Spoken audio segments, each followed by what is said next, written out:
tweet and you have Go ahead. That was me. that. They Hold want me on. to record they want me to record the session, Oh, so I just okay. started. Hi, Nessa. Welcome. Yeah, go ahead.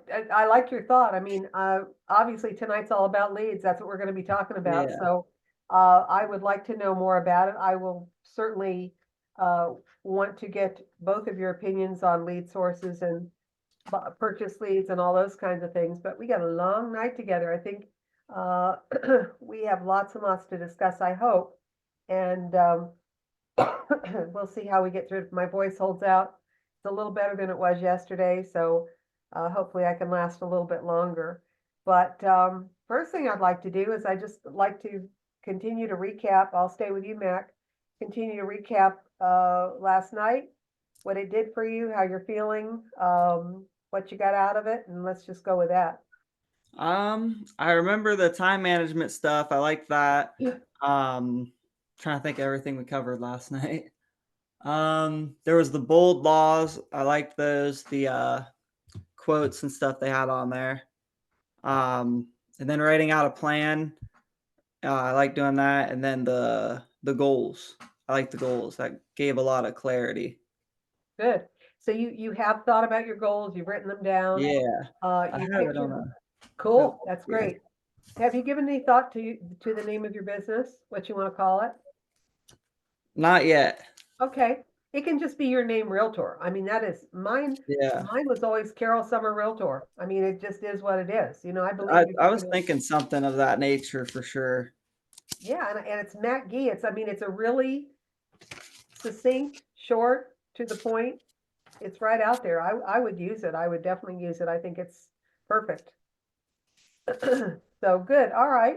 Well, that sounds good. Nessa, how'd you do last night? You want to open your microphone and where are you? What is behind you? I'm actually in my basement. I got kicked out from upstairs because I was too loud. So We got to talk about that. You know, got to claim that space, right? that's right. Oh, that's hysterical. Okay.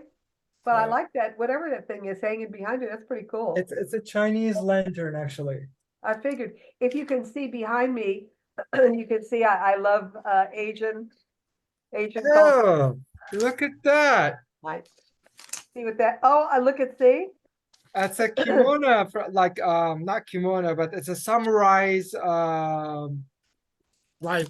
Kimono, the Yeah, kimono. kimono, yes. Have you been to Asia? No, no, I haven't, but that's on the list.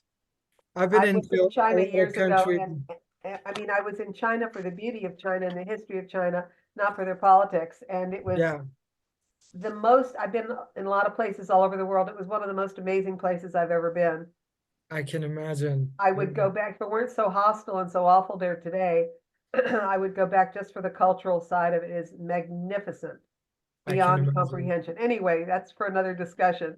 Yeah. Well, how did you do last night? Did you have any chance to work on your stuff and have some any ideas you want to share with us tonight? No, I'll be honest with you. I haven't started my business plan because I was super busy this today, in the morning and in the afternoon. Okay. So I think the continuing education part, kind of stuck out. You said something that you never know, you will never know everything in this business. So Absolutely. that kind of like opened my eyes, and I was just okay. I'll be a sponge from now on, and try to get every bit of information from anybody that I can think of, in terms of real estate. Hey, So go ahead. yeah, and the database part was good. Actually, I organized my contact list. Good. Um, I'm up to 160 people so far. So hopefully, you know, I don't know. I haven't set goals yet, but I had a question about that. Okay. So I know you've been in the business for a long time.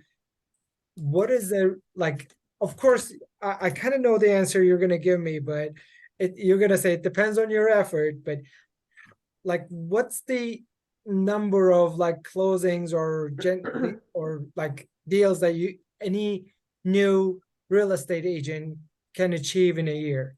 Obviously 30, 40 is like impossible. Is 5, 10 doable, or what do you see based on your experience? 6 are expected. 10 would be good. 12 would be great. Anything beyond that would be spectacular. Look, Okay. the only pressure that you're going to feel from now going forward is what you put on yourself. The more you put into it, the more you'll get out of it. I am not going to sugarcoat anything that I'm going to share with you, with either of you, because if I lie to you and I make it sound like, oh, this is fun and games and it's not really serious and it's not really a business, Right. I'd be lying to you and I'd be doing you both a disservice. It's hard work. It's doggone hard work, and it's commitment. And what we have most of all, it's self-discipline. And that is kind of the hardest thing to master, is when you have a boss and the boss is paying you, you show up, you do your work, you get the work done. You don't want the boss hawking in your ear. You don't want them to think that you're a lousy employee, and you bust your butt and you get it done. Well, now you are the boss. You are everything. And so what you put into it, the time, the commitment, the showing up for meetings, showing up for trainings, is self-discipline. And it's a very, very hard thing to master. And I think that from our first meeting last night, the emphasis has been on, you just got to do it. You got to find out a way. You got thrown out of your office space. Well, okay, you have a shared office space, I would assume. Does the other person work from home? Yeah, my partner is also a realtor, so Oh, you have a realtor partner? yes, I do. And he works with Kevin's team, actually. Kevin Hart. I love Kevin Hart. Yeah, Well, look, he's a good guy. then tell him to give me my doggone office back, because you know what I got to do, and and I need that space, buddy. Out. Yeah. Because I'm a That's newbie, I get to get kicked around of as a newbie. So it's just like I well, have to here's, prove myself first. go get your own office space, and you can get that by earning it. Yes. Hey, wherever you can work and it's quiet, that's good. But to answer your question specifically, I'll share with both of you a story. I was at a Keller Williams office up until April of last year, and I did the training of new agents and coaching them and so on. And I told them all the same thing I'm telling you, exactly the same thing, is that you got to put the time, you got to do the crime. I don't care if you got a part-time job or not part-time job. I had 2 agents in particular. One had a part-time job, young guy, love him to pieces. He just got his $1 million certificate from Columbus Realtors at their realtor ball in November. So within his first year, he had achieved that marker. He worked his part-time, he knew when to quit, he joined a team when he felt he was ready. He interviewed teams and joined a team. But what he did was he showed up for every training, every opportunity. He listened to people that are 20 years more experienced than I am, and I'm still learning. But he listened to what I told him, is that you never stop learning, and you grab every opportunity for training that you can get. It's an invitation. Come on, join us and listen to what we have to say. If you don't show up, you don't know, you don't get it. So he did that, and he achieved a milestone. There was a young couple, newly married couple. The husband was working for a contractor. He, after a couple months, he quit his job and got into real estate full time. They bought an office in the building. She continued to work part time. She still does. She works for one of the limited operations, and so she, but they showed up, at least he showed up at every training, every opportunity to learn. They did the lead gen, they committed every day to lead gen, and so on. The bottom line is, these are Keller Williams tried and true tactics. I'm not reinventing anything new. I'm trying to share what I know, and what I know is what works. And that's the best I can do. If I can't get new agents to follow their own path and their own lead and own desire to succeed, I can't change that. So we talked about the 80 percentile last night, and we're going to have 80% or better that are going to fail. They're going to, I can't do it. I don't want to do it, or it's not worth it. And they boogie, they're out. But for those of you that want to succeed, and I just heard tonight, both of your desires, then follow your own lead and follow your own discipline to be where you need to be when you need to be there. Listen to your mentors. Look at the people around you. My God, you're around the most successful people in the building, some of them. And I can't give you better training than what you can do by listening in. Sit in, listen in, shadow when you can, ask people questions, be in that environment, and you're going to get it. And Matt, for you too, not Matt, excuse me. You're going to follow the same thing just by being in that building and attending meetings and those sessions. They're there for you. They're not there for their health. So I think that's the best I can tell you. I hope that answers your question. But can you do 5 or 6 in your first year? You darn betcha you can. Yes, you can. Can you do more than that? Probably. And everybody seeks their own level. It's going to take 3 to 6 months for training, but you can do deals in between because you'll have help. And here's something I would like you to I like to say this to the students. In fact, it's on my agenda to talk tonight, that don't ever apologize for being new. You're new for 5 minutes. And 5 minutes later, there's somebody newer than you are right behind you. So you don't ever have to say, oh, I'm new, this and that. Get that out of the way. You are somebody where you are right now. You have a life. You have a circle of friends. You have a circle of acquaintances. You have people that know you. You're part of that KLT. They know you, they like you, and they trust you. Why would that not extend to your real estate? And furthermore, when the I is weak, the we is strong. What does that mean? That means when you're feeling like you don't know everything, how could you? You don't. I don't know it either. But the we, the Keller Williams brand, the training, your mentors, your trainers will buoy you up and get you to where you need to be. So don't ever apologize for thinking you're weak or that you don't know what you're doing, because you can't know it all. And so you'll learn as you go along to get the things done that you need to do to get that deal, that transaction finalized and start to earn an income. That all makes sense? Yep. Okay, well, I'm glad you open that door, because that was part of what I was going to share with you. I want to share something with you before we go forward. I have a video that, give me just a second to share my screen. And I love this, and I hope you love it too. So give me a moment.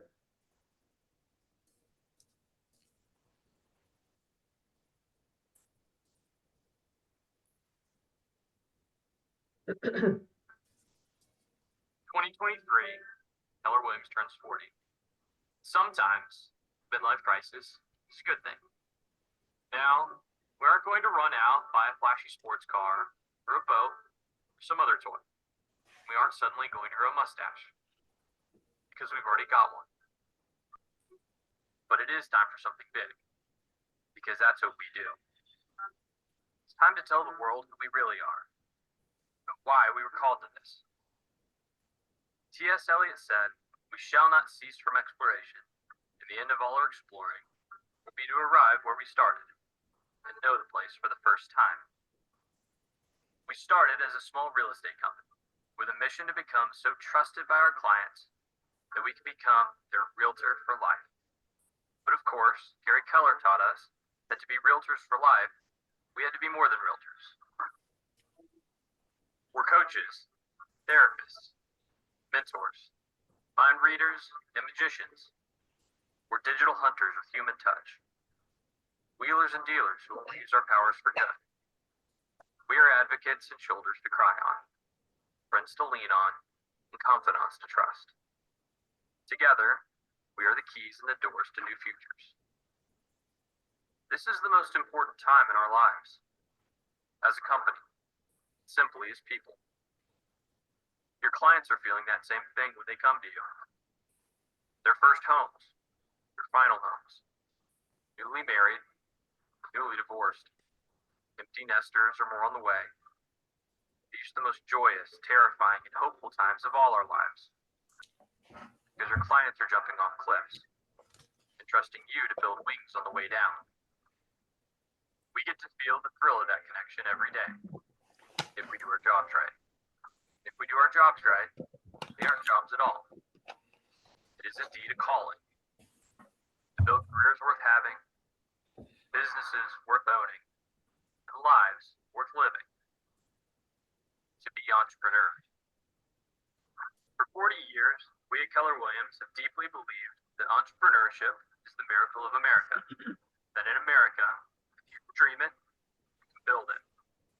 We're privileged to be in the business of buying and selling the most important and life-changing dream. Dream of owning a home of your own. It's not just an American dream. It's a dream shared around the world. At Keller Williams, we want to continue to earn the right to be the home of the dreamers, the doers, the entrepreneurs, the hundreds of thousands of you who have dreamed and built your own business, and in the process built ours. We all know everything changes, but we will always champion you, the entrepreneurs who are powered by purpose, by energy and passion, teamwork, trust, technology, integrity and culture, and trained in the rules of how we would do it, but who also have the confidence to bend the rules in ways Gary never dreamed of, but hoped you would. You see, we aren't here to teach you our past, or to try and predict your future. We're here to help you create the future. We are reigniting a culture of celebrating entrepreneurial visionaries. Because real leaders don't create followers. We create more leaders. We are teaching rebellion and inspiring invention. Your mavericks and world changers. Your relentless creativity, fueled by the competitive drive inside every one of you, will make the real estate models of today look quaint by the time you're finished. Everything we ever did was a risk. We started as a little underdog company, grew to be the largest real estate company in the world. You know what underdogs do when they get big? They look for bigger fights. Look for those fights. We want you to out-Gary Gary. Take risks. Take heart. Take action. All these things that you are for your clients, the coach, the therapist, the key to a new future, we will redevote ourselves to being for you. There's a reason we want your name larger than ours on signs. When you look at your clients and think to yourself, it's not about me, it's about them. Well, it's not about us. It's about you. This is the most important time in our lives. You're living in a home built for entrepreneurs to thrive. And true entrepreneurs don't have to wait for doors to open. After all, we have our own lockboxes. So there you go. I wanted to show that to you. It really harks back to a lot of things we talked about last night, about the culture of Keller Williams, about it being bigger than life, about you creating your own brand within the brand. But their goal meaning the corporate side, the culture of Keller Williams is to grow millionaires, is to grow successful realtors. And if you follow the plan, if you follow the training, they're very specific about how they do things. And they do it because it's tried and true. And if you can show up, if you can get to the trainings, if you can listen to what's being talked to you as best you can, and make a commitment to that, there's no reason why you will not succeed. And I hope that helps you through that. You will have great support, you'll have great training, you'll have great tools. And with those and with your own gifts, you'll be able to succeed as fast and as quickly as you want to go. Mac, what do you want to say? Anything? No. Are you overwhelmed? Yeah. I like the video. I thought it was I thought the beginning of it was more about like the customers, like showing the impact it makes on them. And the second half is more like the entrepreneurial side. And it's a marriage of both. And it leads me into what I want to talk to you about. We've already talked about self-discipline. We talked last night about feeding your database. If you feed your database and build your database, and NESIP is already 160 people into it, which is phenomenal.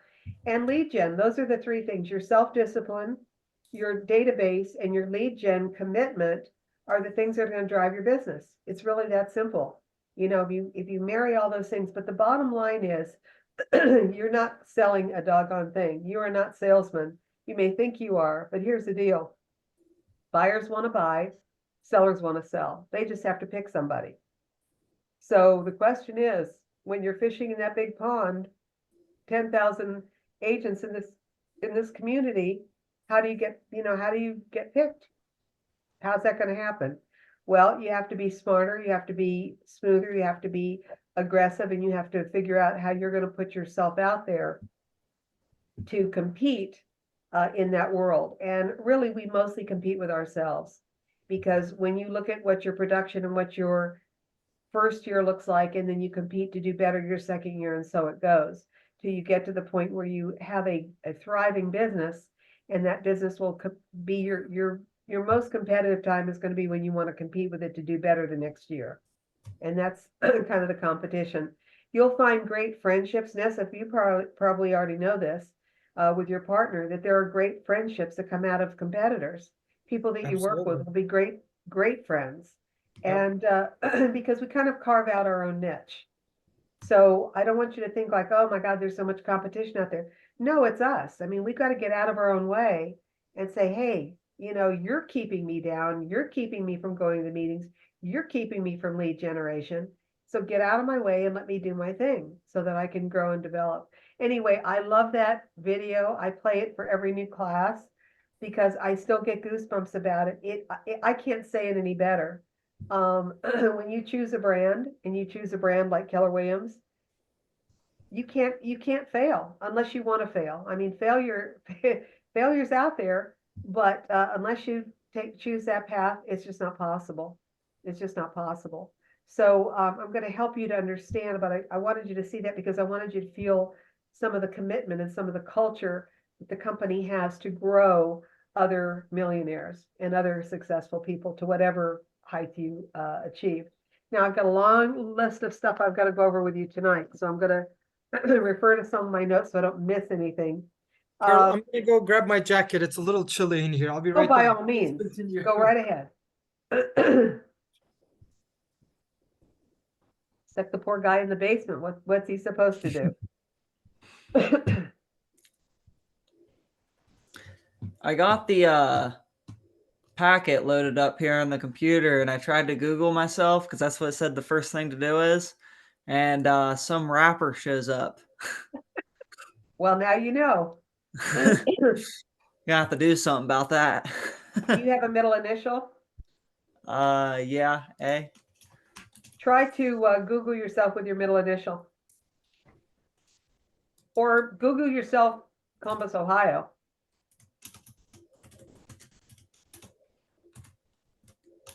See how that comes up. I'm gonna do Zanesville, Ohio, because that's where I Okay. live. Is that kind of where you're going to be working? Yeah, so it'll be so the office is that I'm with is the Greater Columbus, Yeah, but I'm getting on the Muskingum County board and MLS down here.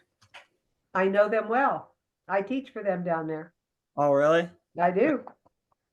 It'd be fun. You'll enjoy them. They're a great group. Really great group of people. All right, so the things that we got out of last night and we're going to continue to harp on, of course, is your lead generation, the database, and your discipline. Those are the three things. Now, there are other things that I want to impress upon you to make sure that we understand. When I say we're not salespeople, we're relationship builders. I'd rather have you think of in terms of building relationships and that you're going to be on a lifetime job interview. Think about that. Whenever you meet somebody, I don't care if it's personal or business, we're trying to impress them with who we are so that we can form a friendship or relationship, something in common, whatever. So think of it as a job interview, and you always want to be on your best behavior and have your most informed self present so that you can do your best job. So make sure that you understand, and I mentioned this to you last night, that your first job is engagement. You want to engage that other person. In other words, you want to get them interested in you. You want to give them something that brings them to you, brings them to want to talk to you, to want to meet with you, and so on. Your goal is going to get an interview. Your goal is to be a personal meeting, either in the office or in a coffee shop or somewhere, maybe in their home for a listing, where they're going to interview you. You're on a job interview. Do they get to hire you or do they don't get to hire you? And by the way, you want to say, I would like to apply for this job. I would like you to hire me to be your realtor. I would love to have you hire me to market your property, to list your property, and we'll get into that a couple of days. But the point is that you're always on a job interview. So keep that in the back of your mind. And you want to build that relationship. And then at the end, when you get through it and you have that transaction and it's closed and everybody's happy, hopefully, and you go your separate ways, that's when the hard work begins. That's when you want to be in command. We'll talk about it a little bit later because we are talking about lead generation, which is forever. And you want to build a long-term connection between you and your clients. So that's another part of your world, your job. So let's talk a little bit too about the Keller Williams culture. You're going to be in a world that is going to sound a little different than what you're accustomed to. For example, they don't refer to themselves where you are as a brokerage. They call themselves a market center. So you'll hear the market center this, the market center that. It is another word for brokerage. So the Keller Williams language is a little bit different, and you'll get involved in that, and you'll learn that there's a whole separate vocabulary for how they operate, and it's very effective and very efficient in how they operate as professionals. So it'll be a good eye opener for you. Your database, congratulations, Nessa, for getting 160 names in there. It's something that's going to be very important. As you go through your database, try to see if you can identify your top 50 who would be your most positive or most potential go-to folks. In other words, be your cheerleaders, would be your support system, would be, yeah, man, I'm ready to help you grow your business. I'm there for you, whatever. Try to think of your top 50. And as you put them into command, you can tag them. You can tag every one of those. So tag as you would like. You can have more than one tag. So you might want to have, friend, family, workout room, whatever. Whatever you want to tag, so that as you begin to set up your connections and your repeat contacts with them, you're going to have a different way to tag and reach out to different tags. Okay. Right now, if you haven't done it, have either of you added Keller Williams to your contact database in your phone? Have you made Keller Williams Greater Columbus a contact? If you haven't, let's do it. So Keller Williams Greater Columbus, put in the address, put in the phone number. If you don't have it, I'll give it to you. But mostly what I want you to do is I want you to put in their broker number and the things you're going to need when you're going to write a contract. Okay.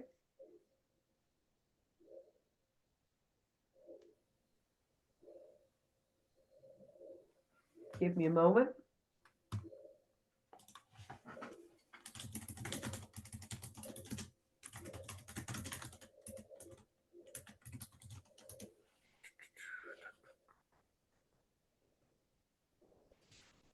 All right. Look at me. I should have my fingers right on it. Anyway, make sure, here we go. I believe the office number is 614-392-5002. The address is 500 Polaris Parkway, Suite 150. I'm sorry. It is not. That's my bad. Stop. I Was gave the you number and was it the number and the address or just the address? cancel that. Okay. Cancel that. Just put in the fill in the blanks later. I'm not going to take a lot of time to do it right now. I should have had that right in front of me. And I thought I did. That's my bad. I've got it pulled up here. I think this is right. Go for it. Give him the information. Let's do it. Okay. I'm gonna correct. The number is 614-944-5900. And then Yes. do what? Address? The address is 1 Easton Oval, number 100, Columbus, Ohio, 43219. And down in your notes, I want you to go ahead and put broker number. When you go into, I might have you pull it up. Nessa, if you can get into MLS, right? Actually, I was in a Flex MLS class today. My login ID and password didn't work, so they're working on it. Well, that stinks. Mac, Yeah. I don't think you're in it yet. No, I'm not.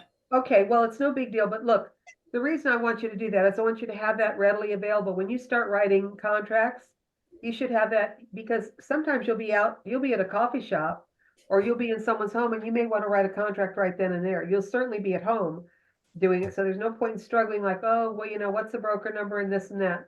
By the way, when you put in your broker's name, you want to make sure it's the name that is on his license.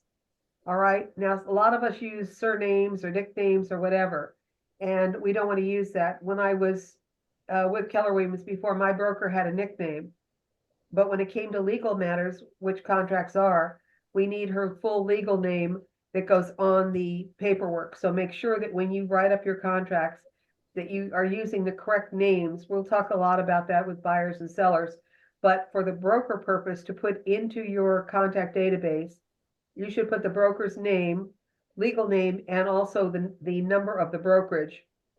You'll learn when you start writing contracts, all that stuff's going to be really important to you, but at least you've got a primer, you've got it started at least, okay?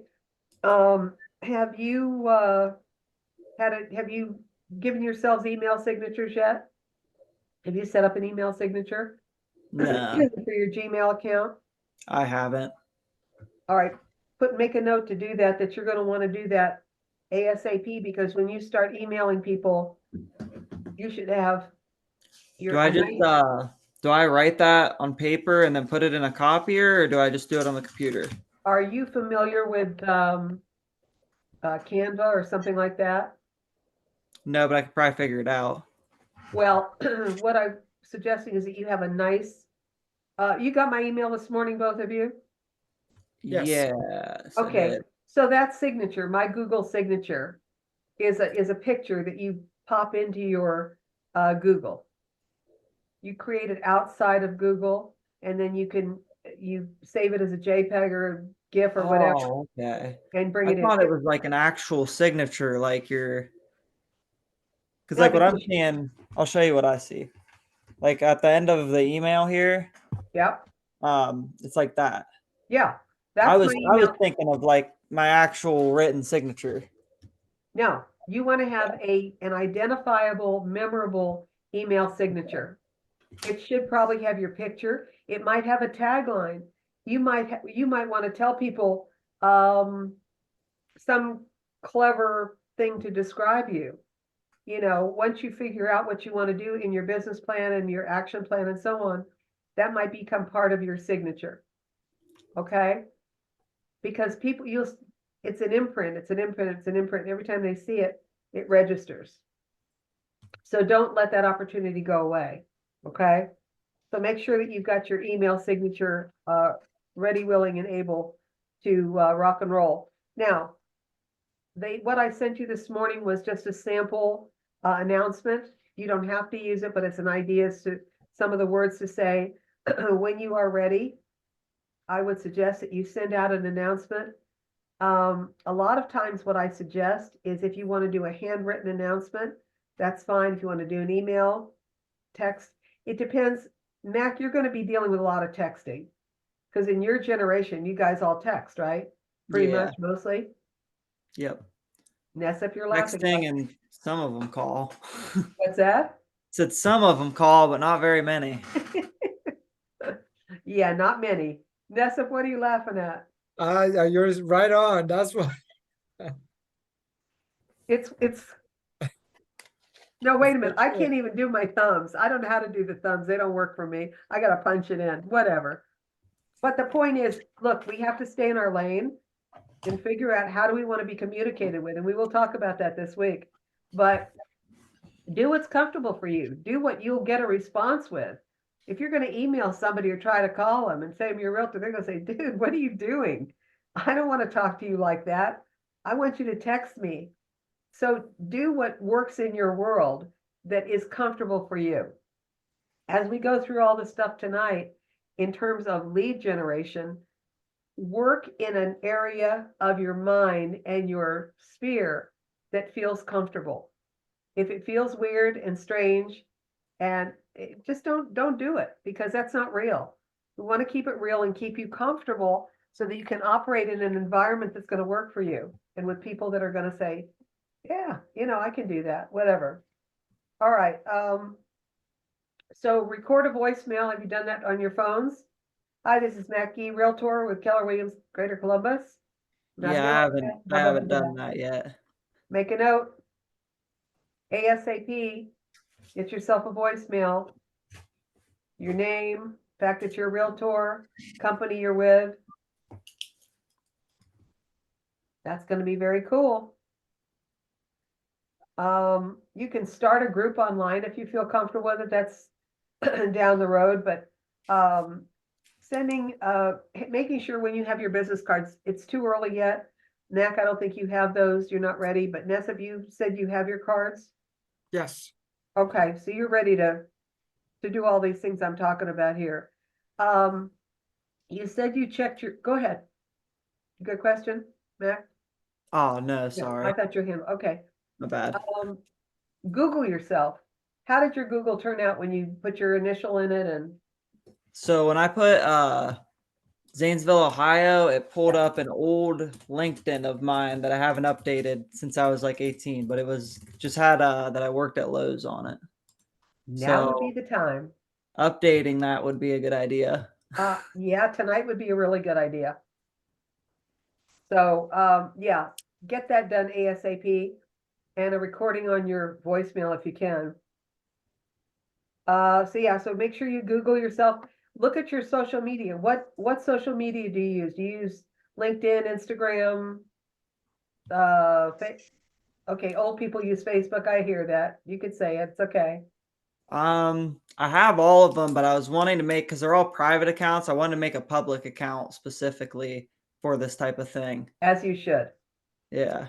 So I was planning on making new ones of those once I got like my pictures done and stuff Okay. to use. Okay. All good. Yeah, make sure that you check your different sites, your different social media sites. Make sure that they're relevant to what you're doing, that you're up to date. That's where people go. I assure you that when clients start looking for you, that's where they're going to go to look for you. So make sure that it's relevant and that it's up to date. Okay. I think there is a Keller Williams Greater Columbus Facebook page. You should join that. Get involved with the Market Center as soon as you can, and see what they're posting. In a couple of days, when we talk about sellers, when we talk about open houses, I want to make sure that you understand the value of an open house, and you can reach out to other seasoned agents who might want to give you an open house opportunity to sit an open house, and that's a value that I wouldn't pass up if I were you. All right, let's see what else. Now, in this community in Columbus, unlike any other part of the state, we have 30 some odd realty associations. Did anybody talk to you guys about this?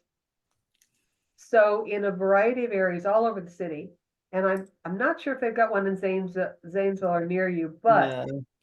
there are realty associations, which are a group of affiliates. Those would be your title folks, your lenders, your inspectors, and so on.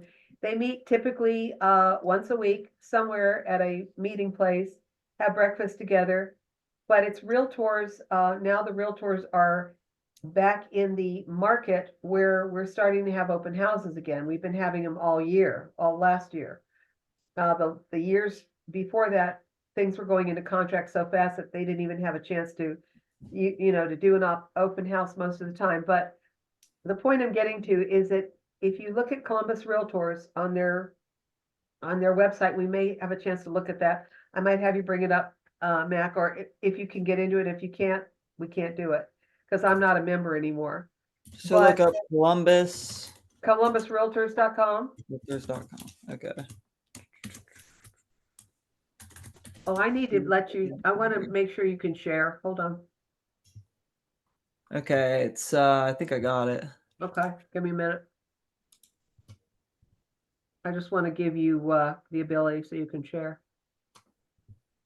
Can you see? Yeah. So if you look, okay, see resources. Good. Click on that for a minute. All right. It should say Realty Asset. Okay, not there. Hold on. Somewhere along the way, no. Go over to events. See if it's in there. It's been a while. They will have a list, and it may be down where I can't see it. But it should say Realty Associations. Okay, go back I up. see committees and sponsorships and classes. Well, committees would be a good thing to get involved in, but go over to members. Oh, okay. I see members. And then there it is, area realty associations. Click on that. And you'll see, if you just scroll down, you'll see there's a ton of them. And I think it's 30 something. They're all over the place. Bottom line is you can go to their website. They meet once a week, typically for breakfast. They get together about 8:30 in the morning. It's a great association place for you to be with other realtors, to be with other realty professionals that can really help cement your relationships. You'll get to know inspectors, you'll get to know lenders, you'll get to know who does what.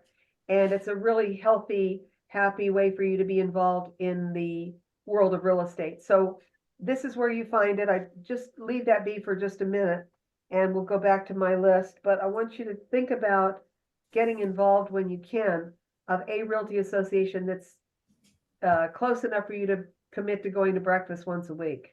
Are you allowed to join one out of your county? Because I don't see one in my county, but I see You counties can join closed. anyone you can, Okay. anywhere you want.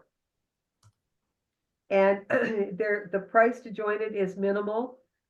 You'll make, great friends there. You'll certainly get to know who the players are. When you need inspector, let me tell you something. When business starts perking up again and it gets really busy, you need inspection done in the next couple of days.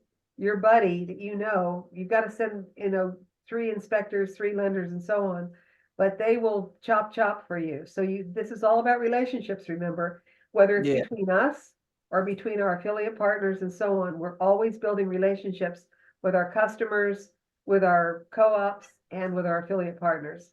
It's all that connection that we need to have. So find out about those and see if you can't get involved there. All right, let me see what else. Make sure that you are going to do your post licensing within your first year. So, Nessa, when were you licensed? I have access to that, but I didn't know there was like an When meetings did and you get your stuff. license? What month? January 6th. Just this past? Yep. Okay, you've got plenty of time because he's just done it 3 weeks ago, a couple weeks ago, right, Mac? I took mine last week. Okay, so you're both new at it. You've got the rest of the year. Sometime between now and December, try to get your 20 hours of post in, okay? So it's not before your birthday? Because I thought it was before your birthday. Your Okay. 20 hours? No, it's within your first year of getting licensed. Your You have to do birthday, something for your birthday, right? the birthday is your license renewal to Oh, renew. okay. Okay, so make sure that you get your 20 hours in, all right? Get your profile on GW Connect. Now, I think talk to your, I'm going to say your mentors, for lack of a better description, could be Pam or Rachel or whoever's you're dealing with. Make sure that you get on KW Connect, because what you want to do is you want to be in the pool of partners all over the world. If you have cousins or relatives or friends or something somewhere in the country and you want to start getting referrals right away, if in fact they've got an interest in people coming in or out of Ohio, then that would be great for you to be able to get that connection. So don't miss that opportunity, and make sure you understand command. You want to make sure that you everything that you're going to be doing is going in and out of command. That's the hub, that's the mind center of everything you're going to be doing. Now, you've heard the word or the term CRM. So that is your CRM. That's your system. That's your brain. It's going to house your transactions, known as opportunities in Keller Williams land. It's going to house your database. It's going to house your connections afterwards and all the things that you want, all your different touches and things that you want to create to stay in touch with people. You're going to want to have that happen through command. So get accustomed to command and how to use it. Has endless possibilities. All right, let's talk about leads. So I would like, Mac, you can start first. What does a lead mean to you? What if somebody says, I'm going to give you leads, what does that mean to you? Basically, anybody that you have a form of contact with. Okay, we'll start with that. That's good. Okay. And then I'd consider different types of lead. Like a cold lead is somebody you might know their contact, but they don't know who you are. And then like a Okay. hot lead would be somebody who you know who they are, they know who you are, and so on and so forth. And then there's people that you'd have like, I guess more quality leads would be somebody who's looking for a house. Yeah, I mean, like somebody's in the market right now, but you always want to keep everybody's a lead because someday somebody's gonna want a house. You know what I mean? Like even if they Couldn't have don't want said it one better. now. Couldn't have said it better. Yeah. But a lead does not mean a transaction. So let's stop with that for a Yeah. minute. Nessa, what do you think? I mean, leads, what do they mean to you? What would you expect out of leads? Source of money. A source of money? Okay. Okay, let's say that's true. Let's say that's true. How do Yeah. you get how do you get the money? Um, you kind of like, you make your leads, you turn them into you know, a customer, client. Thank you. Yeah. So you have to do the work.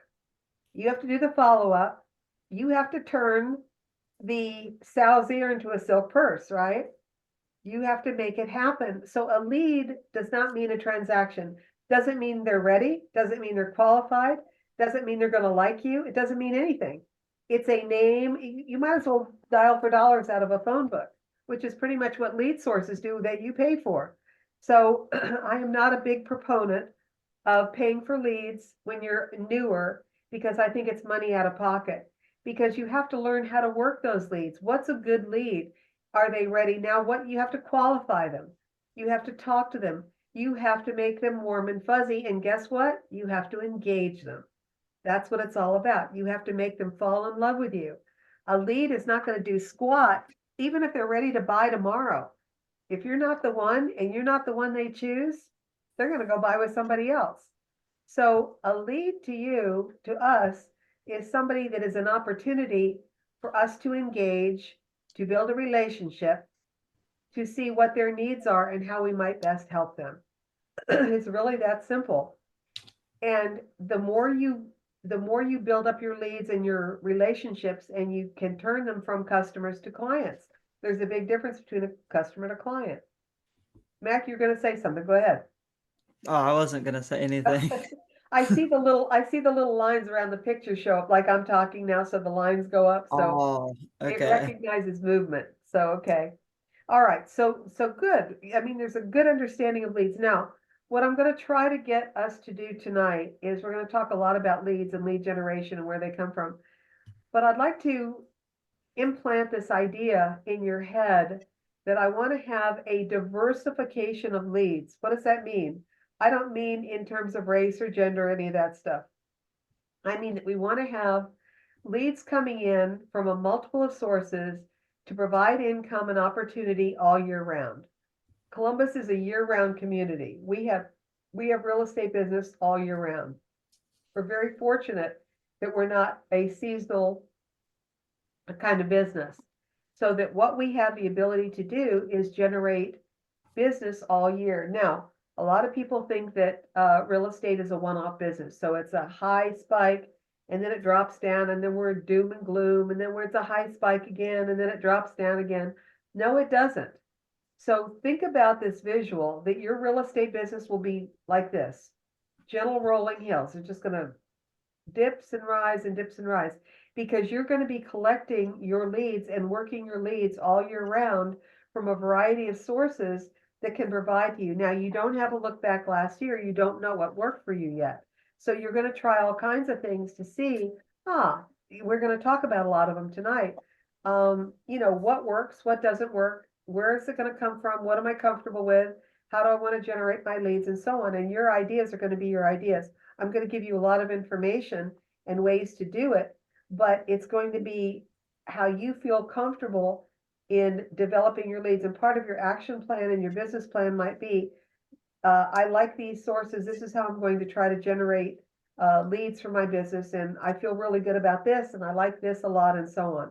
But make sure that you diversify where they're coming from so that you don't have one pool of resource and everything else is over here. Because leads come from anywhere and everywhere. They're all around us. They're all around us. We're like walking sandwich boards. So we just have to know how to market ourselves and how to let people know this is what I do and this is how I can help you. And I'm a wonderful person and I'm knowledgeable and I'm with a great company and I want you to fall in love with me because I can help you realize your dreams. That's kind of what we're doing. All right. So make sure that you understand that we're going to have to diversify our pool of leads as we grow our business. Let's see here. When you have a lead, there's another couple of words you need to know, and that's conversion rate. In other words, if you had 100 names, addresses, and phone numbers here, how many of those can you convert to an appointment? How many of those can you get in front of and talk to them about their needs and how you might be able to help them? So the average conversion rate, if you have bought leads or whatever, is roughly 1%, maybe 2% if it's really kind of good. Higher is even better. But typically it's 1 to 2% conversion rate. And conversion rate is the operative word when we talk about leads. We have to convert, and that's where I was going, and both of you hit on it. When we said, yeah, we've got to do the heavy lifting. We've got to do the work to convert them into something that's meaningful. What is meaningful is an eye-to-eye meeting. You talk to somebody on the phone, they're a potential lead, blah, blah, blah. You're finding out what do you need, this and that. We like each other on the phone. I would like to meet with you, Thursday at 3:00 to speak more about your needs and how I might be able to help you. And I can do some research in the meantime, whatever the script or speech is that you're going to be learning. And you want to get in front of them. You want to get in front of them. You want to get on your listing appointments. You want to be in their home. You want to be present. You should be try to be the first one in and the last one out. I mean, you want to make sure that by the time you leave each other, and we're going to talk about it tomorrow night with buyers and sellers, how do we get them to fall in love with us? What is it that we have to do to have enough information so that we have common thread when we get together?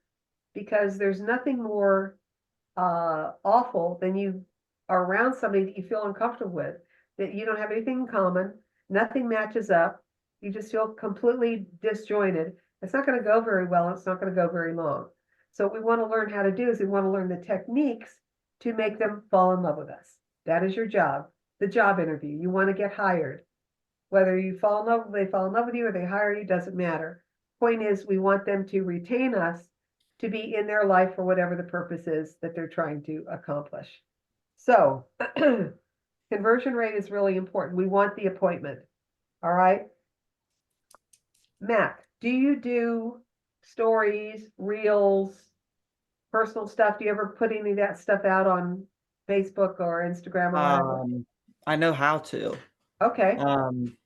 Because I mentioned yesterday I run a YouTube channel. So I make YouTube shorts for that. So I have a pretty good understanding of short form content as far as those types of things go. As far as like algorithms and such go. Exactly. Now, as far as like content for real estate, I'm not sure how I would go about that because I haven't really thought too much into it, but Well, we'll talk a lot about that over the next couple nights, but for now, what is the content of your YouTubes now? Roughly what, you uh, know, video games.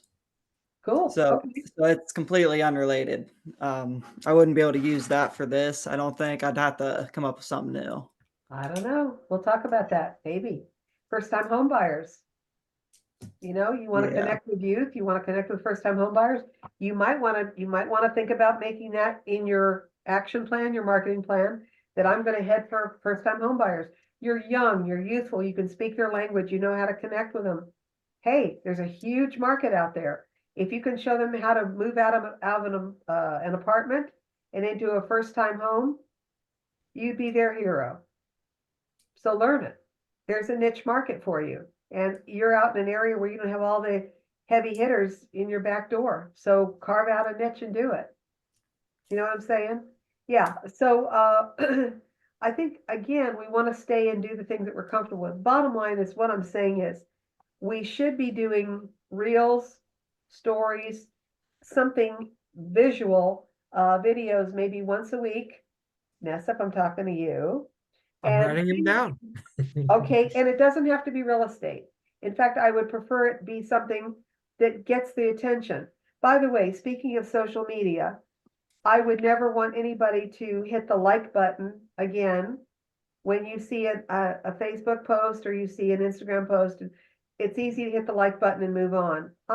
Because it gets lost out there in space. Get engaged. We want engagement. So answer, make a comment, participate in that chain, in that thread. And then maybe when you start your own post, ask for comments. What do you think? How do you like it? Have you been there? Have you eaten there? Things like that. But we have such an amazing community in the Columbus area. It's very diverse in a lot of ways. Tons of restaurants, tons of places to go, things that are interesting. So find something that's of interest to you. Do either of you have dogs? Yes. Do you walk your dog? Yeah. That is a magnet. What kind of dog you got? He's a golden retriever Labrador mix. Can I have him? He's hyper. I don't think you want him. I don't care. I don't care. So what I'm saying is that dogs and children, little ones, are magnets. People want to talk to you. People want to play with them. People want to meet at the park. It is a natural way for you to talk about things. You could make your dog the star of your video and put videos out there. You know, what's his name? His name, her name? Dallas. Dallas. Of course Dallas it's Dallas. Cowboys. Of course it's Dallas.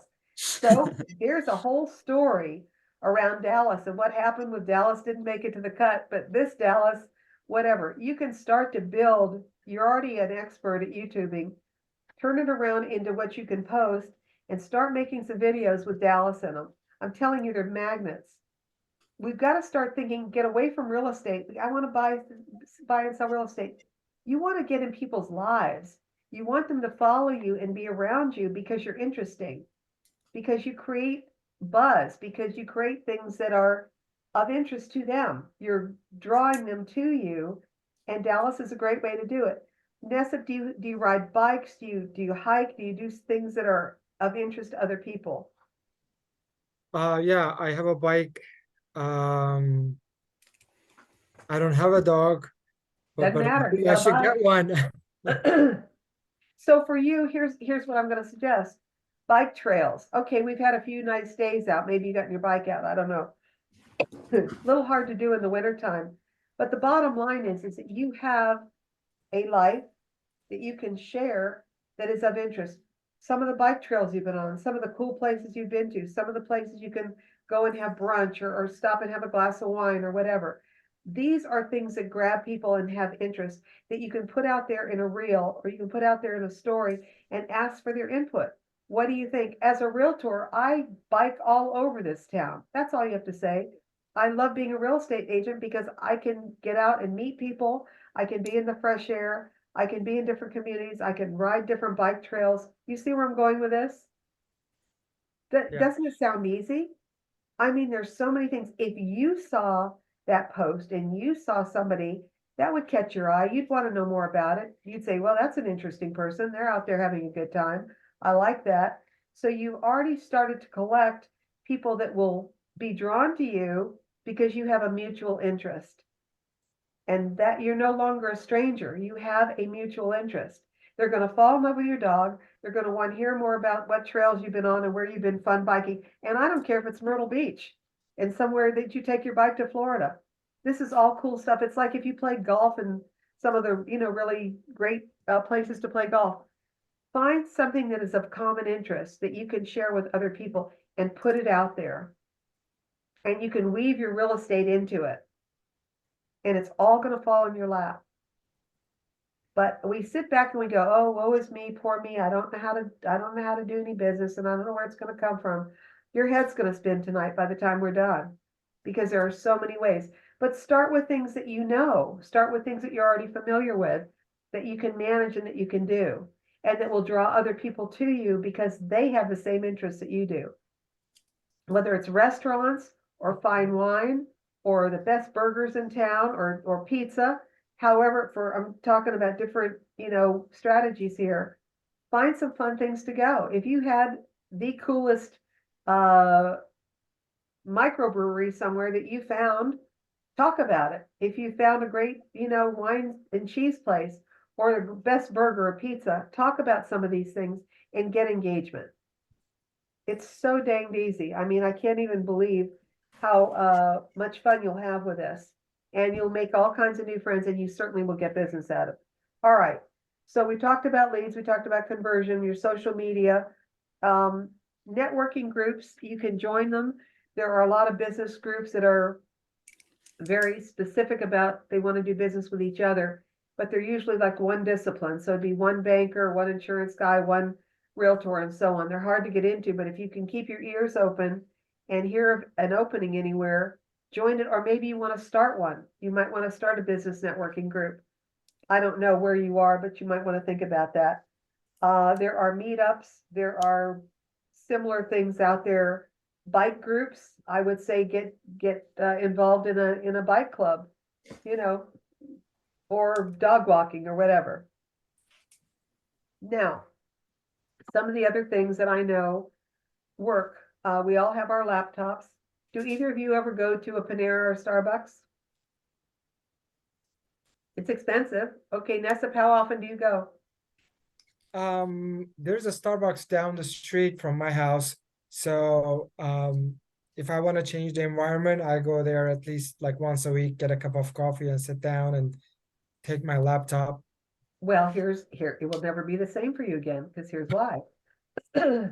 On the front of your laptop, you can buy, I don't know who has them, but they're on the internet. You can do, KW or real estate or Oh, something like that. That's So a very good idea. Put it on the front of your computer, order one ASAP, put your logo out there. So when you go to Starbucks, let me ask you this. If you seem to go there the same every week, do you see the same people every week? I bet you do. Yeah, if I go at the same time, yeah, there are definitely Okay. subscribers. So here's a challenge for you. Go the same time every week. Every week, make this your lead gen time. And what day do you go? I usually go Thursdays. Great. What time do you go? It varies. I don't Okay. know. Can you go from 7:30 to 9:30 or 8 to 10? Yeah, I can do like usually in the morning. Okay. So let's say that your job now, your new office on Thursday morning is going to be from 8 to 10. You're going to be at that Starbucks, and you're going to start to see the same people. And in the next week or two, find one of them who's also sitting there working on his or her computer. You say, excuse me, I see you here every week when I'm here, but what do you do for a living? Ask about them, find out about them. And what do you think they're going to say to you? Nessa? Hopefully they will talk about what they're doing and And then they'll say, and what do you do? Oh, I see you're a realtor. yeah. And then you're going to say, hey, why don't I buy you a cup of coffee today? Oh, Boom. Now, the next time you go in there, you guys, you, him, her, are going to have the conversation because now you have struck up a friendship. Because I guarantee you they're working there as well. And there's a contact for you and there's a lead for you. The bottom line here is that we have to use what we have. You're already there. Everybody who comes in, I guarantee the people walking in, picking up their coffee, they're regulars. They're in there every day, every week, whatever. They're going to see Nessip sitting there with a Keller Williams real estate, boom, boom, boom, and their face is going to imprint, imprint, imprint, even if you don't say a word. And yeah. who knows when they're going to say, hey, I see you're a realtor. Can we talk for a few minutes? Do you mind if I interrupt you? Say, no, sit down. I'll buy you a cup of coffee. Yeah. Okay. Actually, I did that this morning. I took my car to an oil change and I went in and she was so nice. And I didn't see any business cards or realtors like business cards. And I said, hey, do you mind if I left a few business cards here? So she goes like, yeah, of course. And and I left my business cards there. So that was my first marketing. That's exactly what you're supposed to be doing. But you should be doing that every day, 5 days a week, 5 cards a day. Got it. But you're on the right path. Look, if you think about what you're already doing, now turn it into a potential business opportunity for you by just taking it to the next level. So do go to that Starbucks on Thursday. Find the person, you might not do it the first week, but a couple weeks, and Yeah. you'll see the same person that's there. And just say, excuse me, I see you here every week like I am. What do you do for a living? And you chat, and they'll say, oh yeah, I sell insurance, I've got my own business, whatever. And they'll either say, what do you do? Or I see you're a realtor. Just say, hey, can I buy you a cup of coffee today? You Got it. know, Yeah, it's now changing your mindset basically, turning into a business. it's so easy. It's Yeah. so easy. We fight it, and we question, why can't I get business? Why, there's no business for me. There's no business because you're not looking. You're not talking to people. You're not being present. You have to be present. You have to show up and you have to be able to talk to people. This is an engagement business. We have to talk to each other. So there's a good challenge for you guys. Now I'm going to share a story with you and you can take it or leave it, but you're on the right path already. When I lived in North Carolina, which is when I first got licensed way back when, my son was in Fayetteville, North Carolina, which is an army post. It's a big army base there.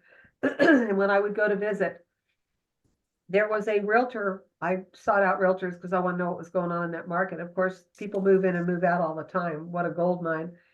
But the top-notch realtor in that area was the top-notch guy because all he did was, his marketing was every Wednesday night he would go to happy hour at a nice family restaurant in town that had a nice bar, happy hour bar. And on Wednesday nights from 5 to 7, he was at the happy hour bar and he chatted up the bartender and the hostess and got to know everybody. He was a regular there.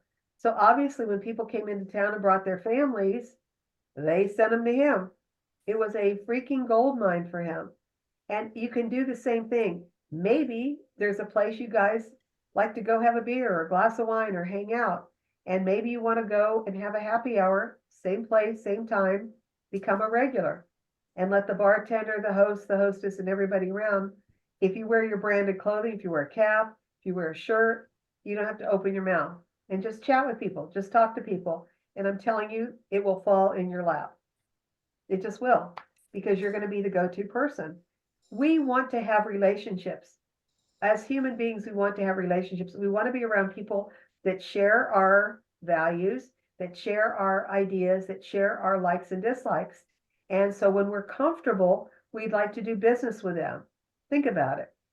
So if you're comfortable there and they see you and they know you, KLT, know, like, and trust, you're going to be the go-to person. Those are two things you're going to do anyway. So why not turn it into a marketing potential and put yourself where you're going to have fun and you can possibly do some business. And you just work it and work it and work it. And when you are a regular fixture, then you're going to be the one that people are going to refer to. I know Mackey's in here every week, Kevin, and by the way, if you want to go to happy hour and eat something and you want to have a Coke or you want to have club soda, whatever. I don't care. You don't have to drink. All I'm saying is do something that is repetitive and familiar where you have an opportunity to run into a lot of people and people get to know you and they get to know how nice you are and how smart you are and that you work for a great company and the business will come to you. It's not brain surgery. It's pretty doggone easy.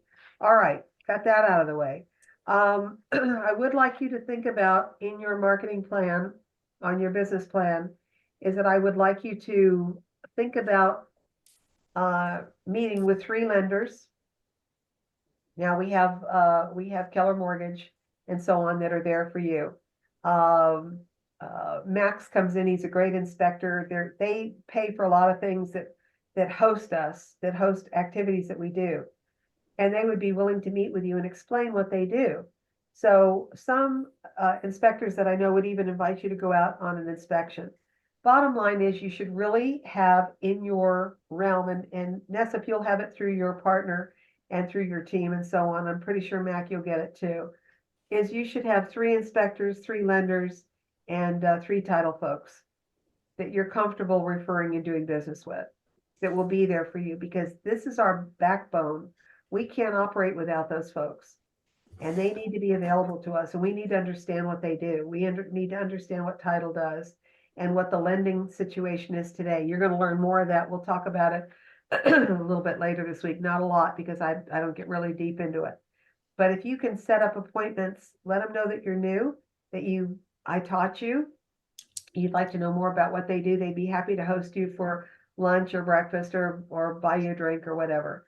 So how much of that stuff for the buyer needs to be in person? Because the reason I'm asking is so like I said, I'm in Zanesville. So like Keller Williams is in Columbus, right? So I guess I'm not expecting a buyer to drive that far. You know what I mean? Like an hour and a half to just set up like No, lending you're and going to meet stuff. with them wherever it's convenient for them. Okay. So I would find a comfortable, quiet place like a restaurant, a Panera, Yeah. a coffee shop, and make it your office. Yeah. Well, I meant for the lender. Like if I'm referring them to a lender, like would it be a better idea to try to find people in Zanesville You betcha. rather than okay. You talk to the folks in your association there, and Okay. go to the association meeting, get involved with your local association, and Okay. they will be happy to help you with the folks that they trust and that are in the area. It won't be hard for you to find them at all. Okay. Yes, I want you to start thinking about building yourself up in your community where you know and are known. Now, did you go to school there? Did I go to school here? Yeah. Yeah, so I went to school. It's Muskingum County still, but it's in Dresden. So in Muskingum County, there's a lot of towns. So I went to school in Dresden, but most of the real estate is sold in Zanesville. That's kind of like the biggest Okay. town around here. So, but I am known in Dresden. Well, look, get your business where it comes from, Yeah, but you want to start, most of your business is probably going to come from someone you already know or that knows you. And yeah, that's comfortable for everybody, for all concerned. And that's the way it should be, okay? But you're going to eventually exhaust that source and you're going to branch out. So you want to make sure that you're always building your database and always building your potential for business, okay? So, yep, but yes, use the professionals that are in your area. And like I say, you have a great association. Um, so you're going to want to make sure that you operate in that area, okay? All right, now, we're gonna get into the slides in just a moment. But I have, like I say, I had this laundry list of stuff I want to make sure I talk to you about. Let's see, you should be adding, as I mentioned, at least 5 contacts a day to your database. It sounds like you're already working on it. Tomorrow, we'll start out tomorrow evening before we get into buyers. I want to know your best lead gen idea. After tonight, after all the things you're going to hear tonight, I want you to tell me what you think works best for you, what you think, maybe 1 or 2 of them that are your best lead gen, how you think you're going to operate. Ness, if you already have one, Starbucks is a killer for you. And Mac, I'll give you a freebie too, your dog. I mean, your dog and your ability to YouTube, you've actually got two where you can start pushing right out there right away. I mean, if you start thinking about your resources and what you have available to you already, it makes it pretty easy to keep going. You know, don't stretch out into an area that's unknown because it's uncomfortable. Do the things that are comfortable and natural first, and then you can build, you know, going forward, because there's going to be beaucoup stuff I'm going to give you tonight to think about. Now, some of the things that have worked when I've taught hundreds of students over the past year, and I will tell you that some of the things that work really well, you may or may not believe this, is finding people to contact that you haven't spoke to in a while. Now think about that. Does that sound weird? If you reached out to somebody, let's say from high school, and just said, you know, I haven't talked to you in 6 months, whatever. Somehow your face popped up in my brain. I thought I'd reach out to you, say, how you doing? How's your family? Whatever you know about them. You know, you still playing ball? What are you doing? Tell me about your life. You know, I hope this isn't weird, but I just thought I had to reach out to you. And they goes, oh no, Mac, I'm glad to hear from you. And I'm doing da da da da. And by the way, what are you doing? Oh, this is what I'm doing. Then you can talk to them. Okay, and just say, yeah, I'm decided to go into real estate, and I'm really, you know, getting myself started. I'm really excited about it, and whatever, wherever it goes. A gratitude call, calling someone and just telling that they made an impact in your life. Maybe there was a teacher, a professor, a boss, or somebody that's just saying, I know this is going to sound strange. I'm reaching out to you just to tell you how much I appreciate you. I appreciate you and how much you've impacted my life. I got into real estate now, and I want to thank you for the training and the support, whatever, but whatever they gave you, maybe in that regard. The young man I was talking to you about earlier that hit that Millionaires Club, he said I reminded him a lot of one of his teachers. I said, then you should reach out to her and you should contact her. He's a young guy, and let her know that. She would love to know that you had an impact on her. That means a lot when somebody has influenced you in a positive way. And I think he did that. It was a joyful experience. The young lady, the wife of the partner, the two young people I told you about, they, by the way, what I didn't tell you in the story earlier is that they came to all the sessions and they did everything they're supposed to do. They joined us in June. They had capped by December. And that's if that answers your question. What's possible? Anything. And one of the suggestions I gave to her, as I said, reach out to somebody in your past. They're both young.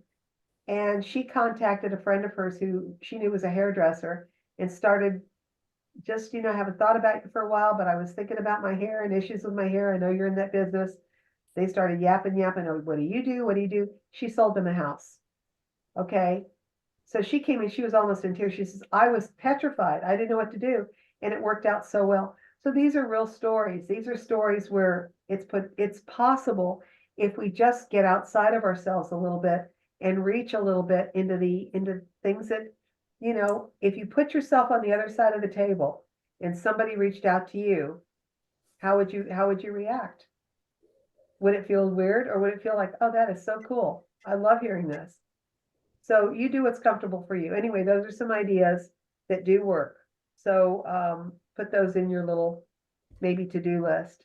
I would like definitely tomorrow a couple of your best lead gen ideas and real stories. I just gave you a couple of them about reaching out. If in fact you decide to do that, how does it work out? Now, there is something I'm going to share with you. There is an app called Sly Dial, SLY Dial. If you go to your phone and go to, first of all, let me do this. One of you give me your phone number, please. 740-252-1371. All right, just sit tight for a minute. Here's something new for you.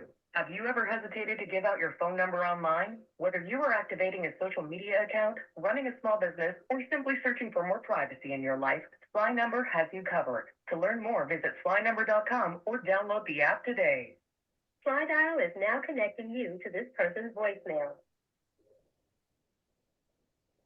So does it send you straight to voicemail? Yeah, do you have a message? Please leave your message for 740252137. Not yet. Got it? 1. Not yet. Hi, Mac. This is Carol, just checking in on you. How you doing? Like to tell you I'm a realtor now. Woohoo. See ya. Bye. So that should be in your voicemail. Now, what happens is this is a free app. It's slidedial.com. All you get is a commercial. If you pay for it, it's very cheap. And you can do multiples that, you can call multiple people. Have you ever had somebody that you thought, oh God, I gotta call them, but I really don't want to talk to them, but I know I gotta call them and I really don't want to talk? Well, there's your answer right there, because you go directly into their voicemail. Yeah. So Yeah. in your marketing, it's just another tool. In your marketing, if you want to make some calls, I suggest you try to talk to people, but if you are reluctant because whatever, and you just want them to hear your voice, I was thinking about you today, whatever, and leave a voicemail and off you go. You can do that as part of your lead gen, part of your work, part of whatever you want to do. But it's available. Like I say, it's free. All you have to do is listen to that quick commercial and then it goes right into the voicemail and you're done. You leave your message and Are you able to send the same voicemail to multiple people? Like if I wanted a way to follow up with people like every day, could I record one thing and send it to multiple numbers at the same time? Yes, I'm glad you asked. That's exactly why I gave you that, because you could subscribe and like I say, it's very cheap. So when you want to start using your marketing dollars, your investment that we talked about yesterday, your $3,000 to $5,000 to run your business, whatever that looks like, and you wanted to get into your marketing, I don't want you to buy leads, because when we get through tonight, you're going to go, good grief, there's so many leads, I don't even know where to start. Lead potential. So put your money, maybe it's $10 a month or $5 a month or whatever it is, it's worth it. And yes, you can do multiples. You can do all kinds of stuff by check into it anyway and see what it might cost you. But the answer is yes. Okay. Yep. All right. Referral business. I told you about that already. There is a referral form in Command. If you happen to have any family or friend referrals, ask your mentors about that. Find some branded clothing. I would suggest that you buy a shirt, a hat, a jacket, whatever you want to have, and wear your branded clothing when you walk the dog, when you ride your bike, when you sit at Starbucks, when you are in places where you want people to see what you do, because that's what people do, and that's why they spend the money. It's a business write-off, and you'll just add it, to whatever your stuff is. But I would suggest that you get some branded clothing. Definitely start talking to strangers. Find a way to ask them questions about them.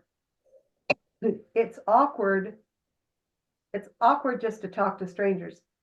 But let's say you're walking your dog and somebody's got another dog. Ask them about their dog. Ask them about their bike. Ask them about what kind of bike shoes they wear. Something that you have in common when you're out and about. If somebody's sitting next to you at a table, just say, excuse me, could you tell me what kind of wine you're drinking? Or what is it? That looks really interesting. It's not weird. It's just, turn it around. Would it feel weird to you? Probably not. So use it. All right. There are going to be other things that will be in our presentation. So let me get into that. Where am I? Get up here. Okay. Bear with me for a second.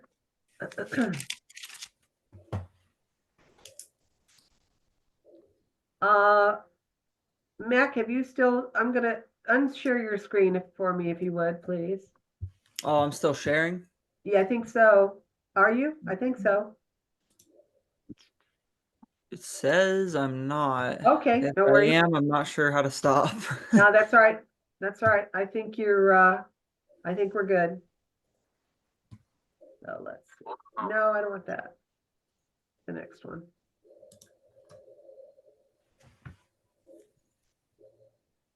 Here we go. It won't let me. Give me a moment.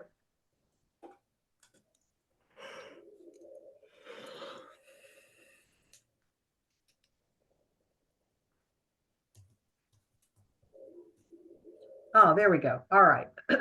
So this is where I wanted to be. In developing your strategies for prospecting and marketing and leveraging your database to keep you focused, these are some of the things that you really want to focus on. And you got all this in your work there. Your database and your sphere is, of course, your first go-to group because they're the ones that know you, like you, and trust you already. There is no reason why they would not want to do business with you. So use that to your advantage. You can host an event, you can start a group, you can go to meetings, you can do whatever you need.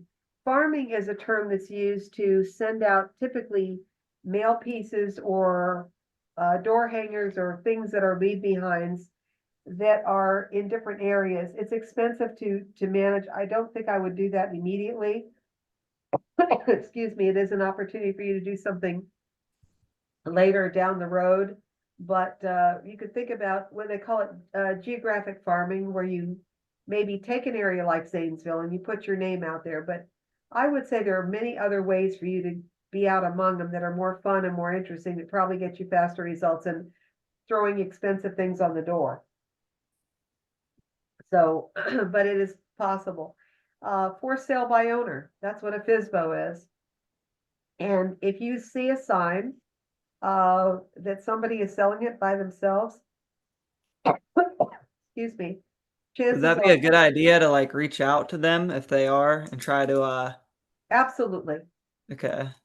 There are scripts and there are training tools at Keller, most likely in command, that will teach you how to talk to them, what to say, how to give your value added benefit, why you would be of value to them. I think it's 9%. They can do 9% better by paying for your services and using you than by doing this on their own. And then Sorry, next to it, I see the expired listing. So I've heard of people using that to get clients. My question for that is, would you see that on like the MLS, like expired listings and such? Yeah. Okay. So what I said to you earlier tonight was diversify your marketing, Yeah. diversify your ability to bring business. There are several of these things you can mix and match and merge. In other words, it's not unilateral. It's not just one direction or one way that you can go to bring business to you. Here's a whole laundry list of things you can do that can bring business to you without breaking a sweat. So you pick and choose. There's a whole menu of things that you would like to utilize in your business so that you can make that happen. So what do Okay? you think are like with the for sale by owners and the expired listings? I would guess there's probably like obviously other agents going after that. What would you say would be a good idea to make yourself stand out above the competition of people reaching out to them for that? I say go for FSBOs. And the reason Yeah. I say that is because most people are terrified of getting a no or a door slammed in their face. If you don't give a rip, learn the script and go do it. Okay?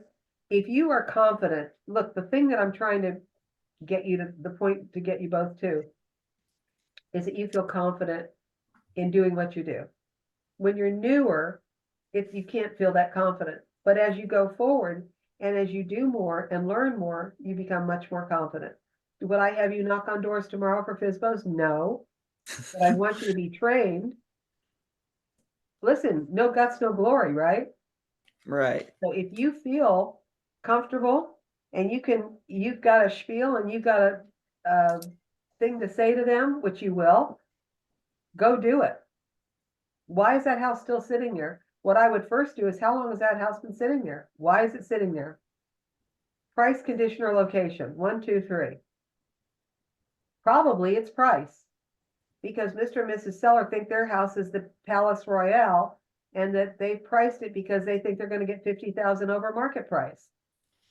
They don't have a clue. And they don't want to pay your fees. Well, they may not have to pay your fees. Things have changed.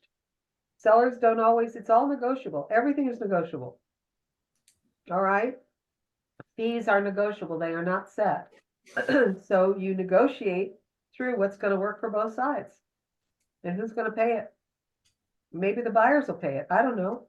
So you'll work that out, but I want you to learn how to be trained and learn the scripts so that you feel comfortable and just say, I can do that. Sure, yeah, I can do that. Well, if you can, then go do it, because I think you will hit a niche that other people are afraid of. I can tell you, seasoned realtors don't want to go do it. You know, they want to stay in their comfort zone, and new agents are terrified. So if you want to go do it, I say go do it. I think you'll make a very good living at it. Learn the scripts, learn what you have to say, and hit your comfort zone, and then I'm sure you can manage to do it. Ness, have any questions, comments? No, actually, my partner approached to one Facebook back in Cincinnati, and the seller was just like, yeah, this is so hard, I don't want to do it. So my partner ended up getting the listing. So Well, there you go. And was it it's because a they true didn't want to pay story. the Yeah, fees? What was that? it's a true story. Yeah. Well, and that was in Cincinnati. Yeah, that was in Cincinnati because he used to be located in Cincinnati. A couple of years ago, he moved here. So Well, what's interesting is, I believe in the Cincinnati market, typically the buyers pay the fees there. yeah, I I believe. don't know that. I don't know. Sellers, it's the sellers. It's the sellers? Yeah. Okay, all right. It's the title. I think the buyers pick the title in Cincinnati. Could That's be. what I'm thinking. Yeah. Okay, well, in any case, look, there's a whole menu for you guys. There's a menu of all these different things that can bring leads to you, and you haven't written a check. All right.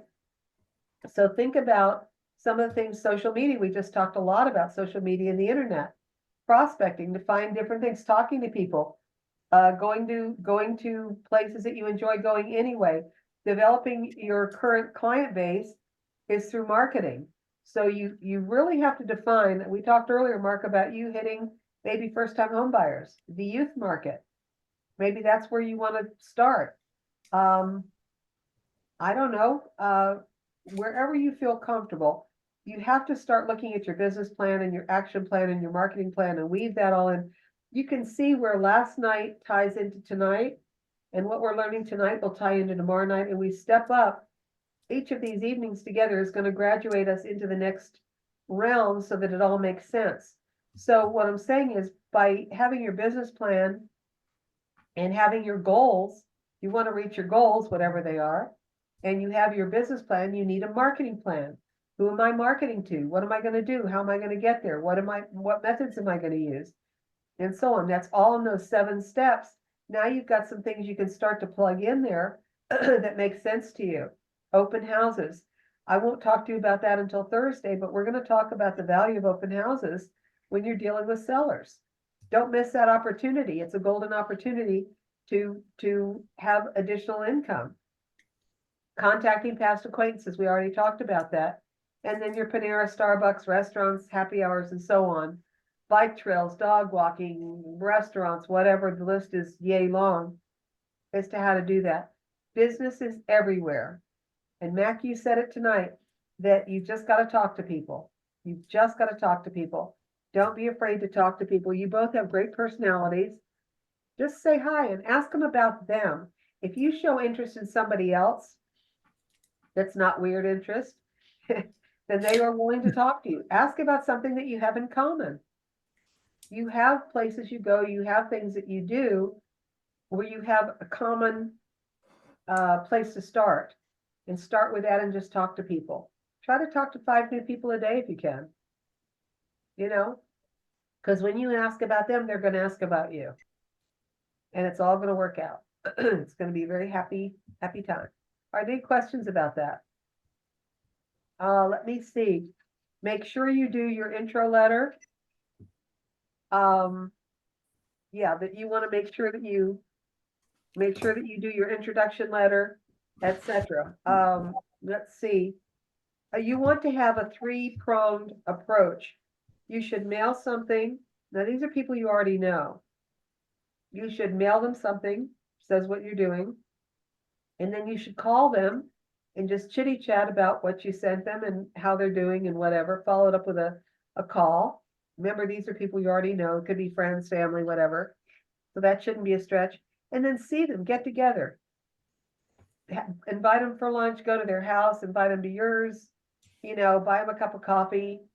So you want to mail them, you want to call them, and you want to see them. There's a three-pronged approach to reestablishing that connection so they remember who you are. You want to be top of mind. You want to stay top of mind. And when they hear someone that has a need, you need to be the picture they see in their face. Okay? And the only way they're going to do it, and let me tell you, this happens all the time with relatives. Grandma goes to sell her house and she doesn't remember that her grandson was a realtor. But he never reached out to grandma because he didn't want to talk to grandma because grandma talks his ear off. So he should have used slide dial and called grandma. I'm being funny. I don't mean that. But you get the point. You get the point that you got to let people know what you're doing. Can't be afraid to reach out and talk to them and contact them to let them know that you know what you're doing. And you don't want it to be in your face thing. That's unnatural and it's uncomfortable. But ask about them. How have you been doing? What have you been doing? I apologize. I haven't called you lately.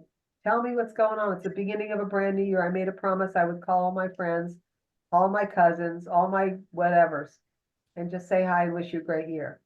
Whatever you want to talk about, whatever you want to use. That's only a little snippet of what you can do.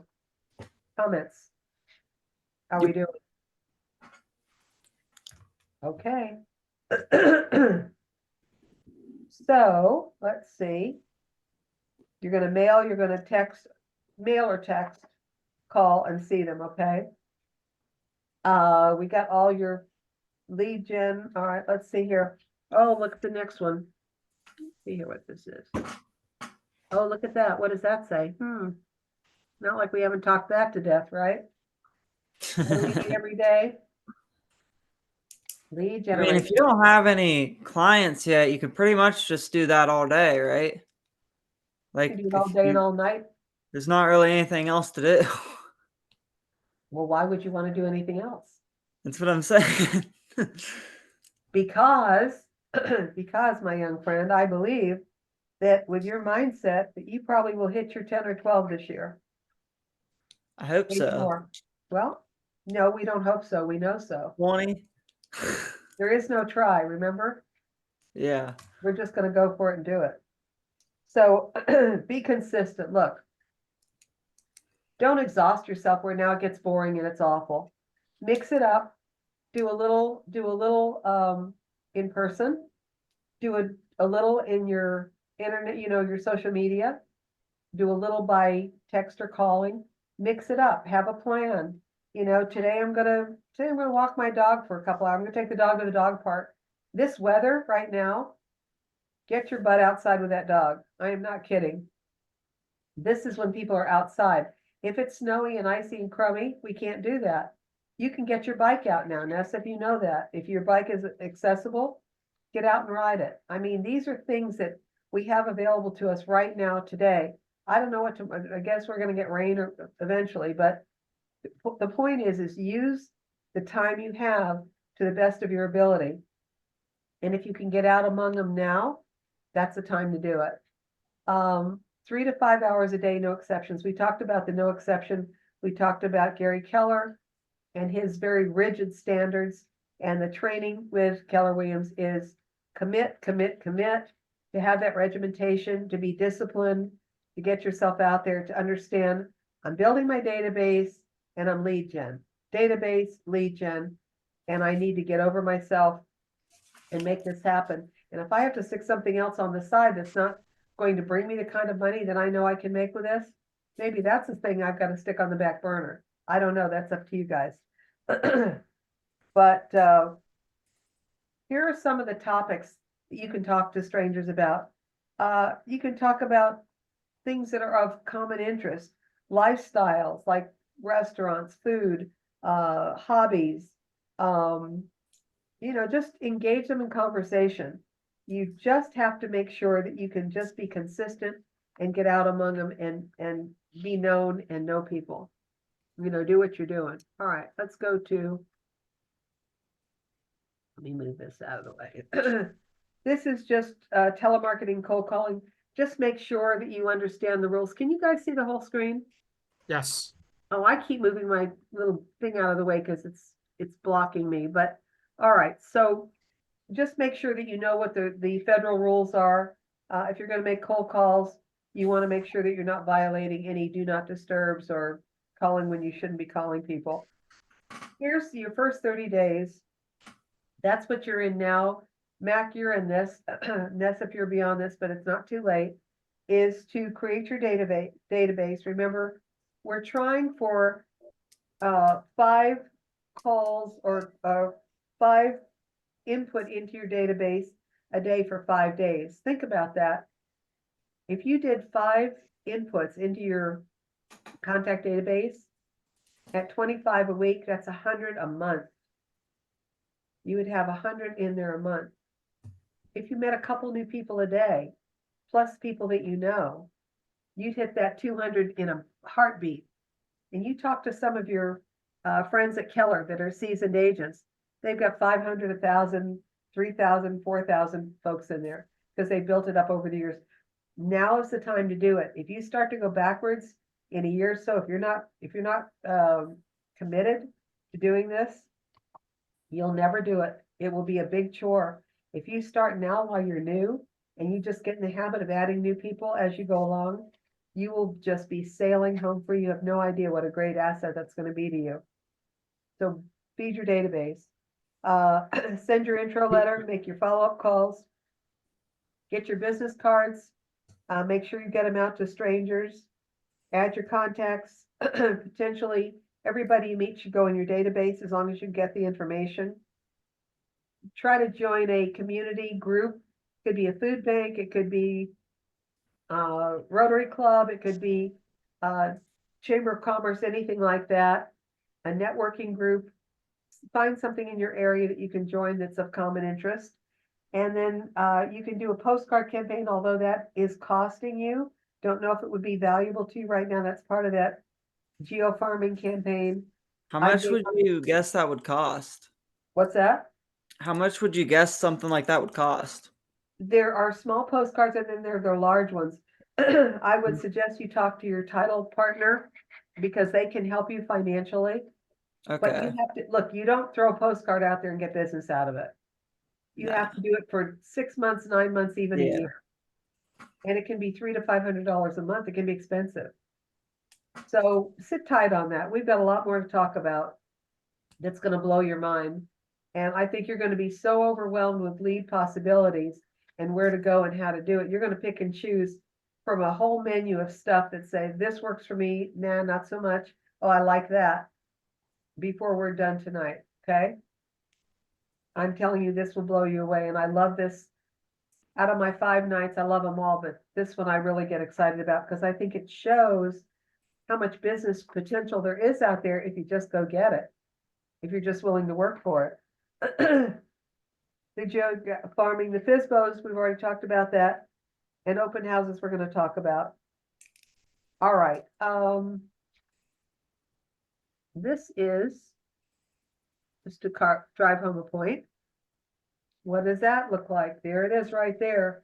And I told you last night that if you were able to put 200 really good contacts, people that knew you, people that you could talk to, people that were in your world, if you got 200 in there, you would be looking at the potential of about 100 grand a year.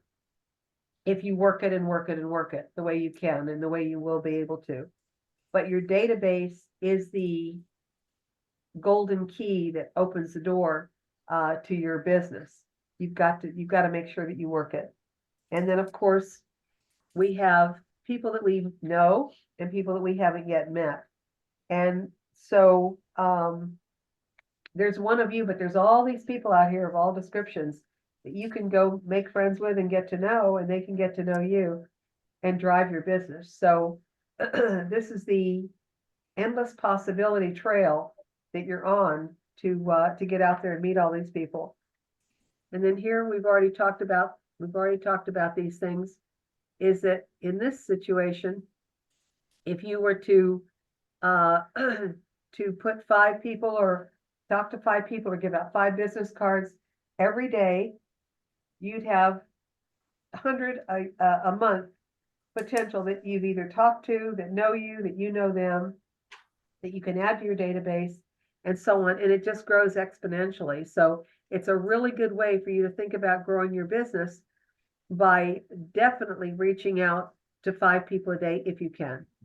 Make that kind of your goal. And there we go, mail call C. This is from somebody, Keller Williams agent in Tallahassee, but it works. And if you if you use the 3 different methods, either email or text, then call them and then have a plan to see them in person so they cannot forget you. Okay. We work everywhere. These are how we get our business. We do it through, of course, the geofarming, which we can put on the back burner for right now. Open houses are going to be a great pathway for you. Expireds and FSBOs, we've already talked about that. But you should define, even though you're licensed to work anywhere in Ohio, you have to work, all real estate is local. You'll hear that somewhere in the future. And it is. I would not attempt to sell property in, I don't know, Dayton or Cincinnati. It's too far away. I don't know that area. I don't know what the market's doing there. I don't know anything about it. So in order to be the best servant that you can be to your customers or your clients is to know the area, know what they're looking for, know what's there. Can we know every subdivision every year? Of course not, but we do our research. It's part of our MLS. So work where you're a member, where you have access to the property, where you can gain knowledge of what the property involves and what the market is like in that area so that you can be an efficient and effective realtor.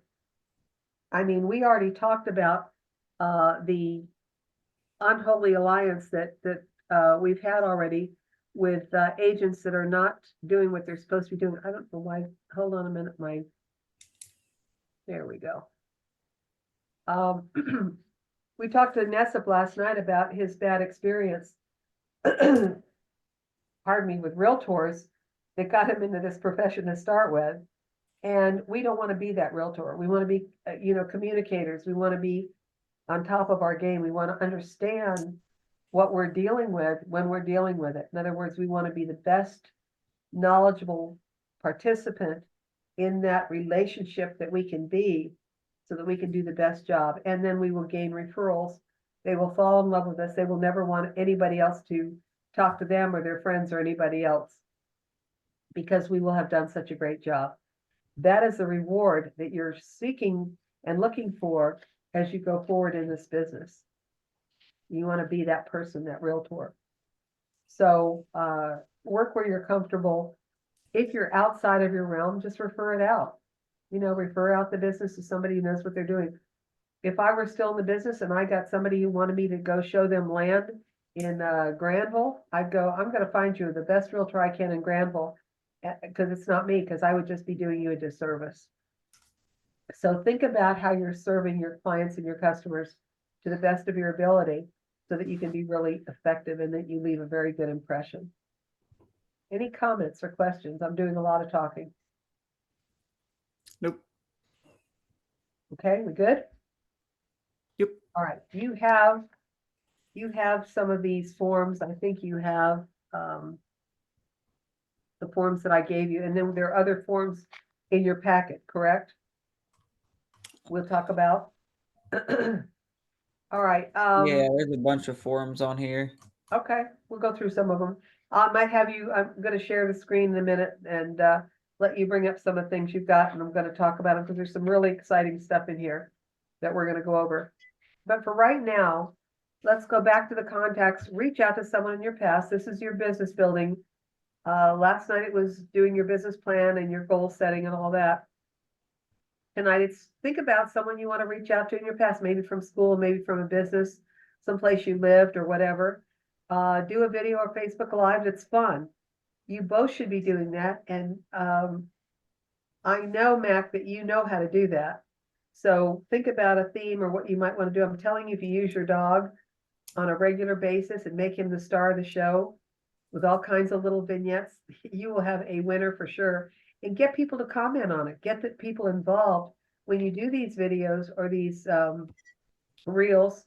Ask for an opinion or use something that's fun and get it to be interactive. And please remember that when you're on the giving side, to give either a click, thumbs up or whatever, say something, just something short. Oh, wow, or that's great, or loved it. Oh, that looked like fun, or something, just real quick, and just get involved in it because your name will stand out there.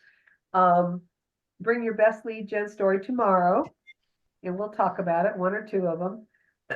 And then forget the last thing on the list. You're going to be meeting with your mentors and trainings on a regular basis. So that's kind of a given. All right. Any questions, comments as to where we are at this moment? Okay. Back. All right. So what I'm going to do, okay, you have the ability to share your screen. I want to have you look for, do you have a sheet that says Google yourself? Yep.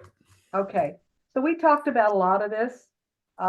Make sure you do Google yourself. By the way, when you have your business, you're going to want to make sure that you have online reviews. You want testimonials. You want to set up a situation where you have the ability to talk about you in a good, positive way. So make So sure you go I ahead. have a question relating to that. I'm going to screen Yeah. share so I can show you what I'm talking Yeah. about. ahead. So like, let's say I look up Walmart and you get like this page. Yep. So if you look up like a real estate agent, a lot of the times you'll get like pages like that where it'll show like their name and then the broker they work for. Yeah. Does it cost money to get one of those pages, or do you just set up a business account? Well, there's Google Ads. So I Okay. think it's probably going to cost. Okay. And here's the thing, we all know what the algorithms are. The more you're present, by the way, that's the thing in Instagram and Facebook. If you keep, showing interest, you'll show up more readily. So Yeah. think about the algorithms. So I can't answer your question specifically, but I can tell you probably because there's Google Ads, that's probably a cost. Okay. And to get to the hierarchy, there's all kinds of algorithms and things you got to do. Okay. You should schedule your meetings. It's in that sheet. Make sure you schedule meetings with other professionals. Hang out with professionals. Listen into what's going on. If you can find a couple of agents in the Greater Columbus office that will let you sit in on a meeting or shadow them, you should do it. And the most important thing I think I can share with you is that you really need to feel comfortable in your own skin. You need to feel comfortable that you can carry on a conversation, that you can get to the point where you can represent someone comfortably, and you're going to get there. But it's going to take a little while, and it's going to happen. And Nessip, you should hang out with your partner as much as you can in terms of real estate and listen to everything that he's saying, because it's going to definitely rub off. And you'll hear words and you'll hear phrases and you'll hear things. How long has he been a realtor? 5 years. Yeah. So he hit the high points. Now he's got the shift going on, right? Yeah, that is true.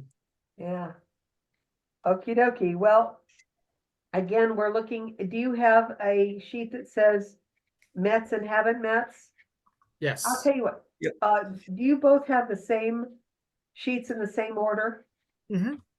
Okay, so let's do this. Mac, why don't you, since you can do this, just bring up your sheets and let's go through these together.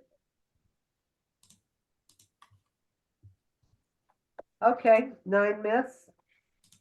A lot of these are things that you're going to be looking at on your own. Now, I don't have the same order you have, so you're gonna have to bear with me while I can get to these pages. Read on that a little bit. These are just like true, false, true, false. Just get to know these. Okay, never mind. Here, so not all leads are good leads. You know, there are no bad leads. There really aren't. And that's what we were trying to say before. Can you make these a little bigger? Yeah. Oh, hold on. I accidentally zoomed in on the Zoom. That's okay. Yeah, that's good. Oh, that's super big. All right. Lead generation is really hard. Well, just on what you've heard so far, is it really hard? I don't think so. It's pretty darn easy. All we're doing is talking to people and building a relationship, which we do in life anyway.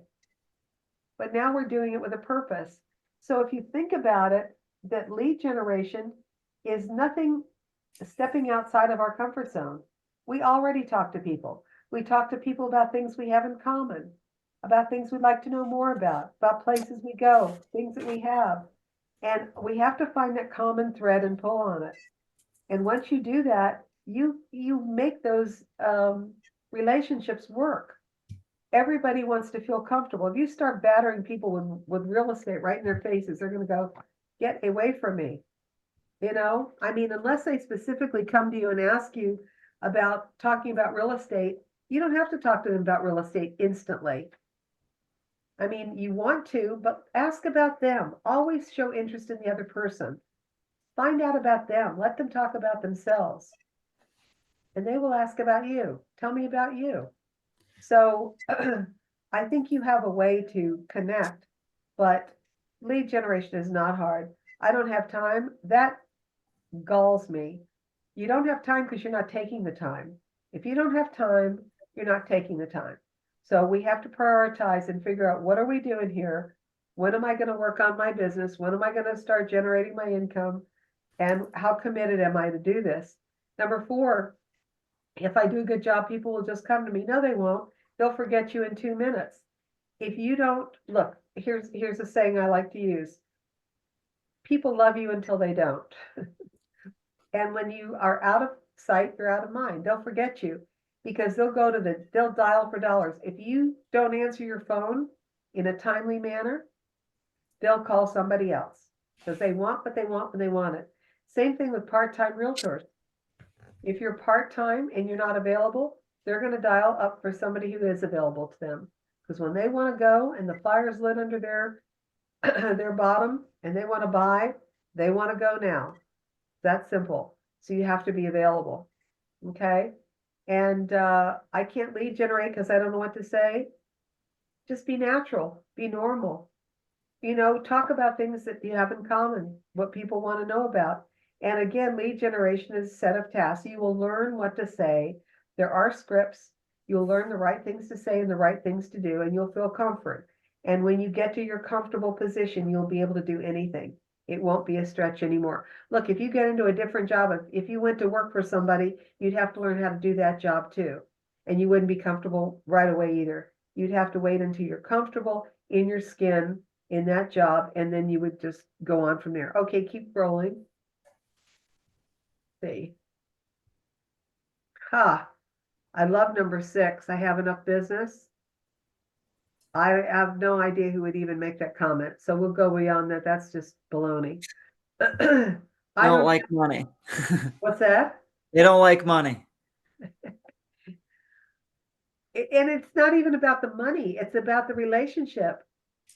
The relationship should override the money always. Because at the end of the day, and here, this is the truth, that if you had 2 properties and they both matched your buyer's needs, let's talk about buyers for a minute, and they both matched their buyer's needs, and this one was a 1% commission, and this was a 3% commission, would you show them both properties? Yeah. You doggone right you would. And if the 1% commission was a better match and they wanted to offer on that, would you encourage them to offer on it and go for it? Tell them to do what they want. Yes. Whatever better suits them. We take second place in our commission. We don't work for free. We're worth every penny of it. But the bottom line is that we are servants to our buyers and our sellers to help them get to where they need to be to the extent that we can and make it work for everybody. Again, we don't work for free. There has to be a happy medium somewhere.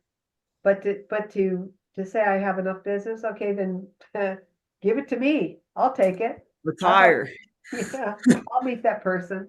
All right, number 7, I don't have anyone to help me do everything that's gotta be done. Well, I don't think either of you are gonna be in that position. I think you're gonna have plenty of support and backup to get you where you need to be, so I'm not even gonna worry about that. I don't have money to lead generate. You don't have to spend a dime. Do what you do anyway. Just be present. Just be out there. Just do what you do. And it's not going to take any money for you to do it mostly.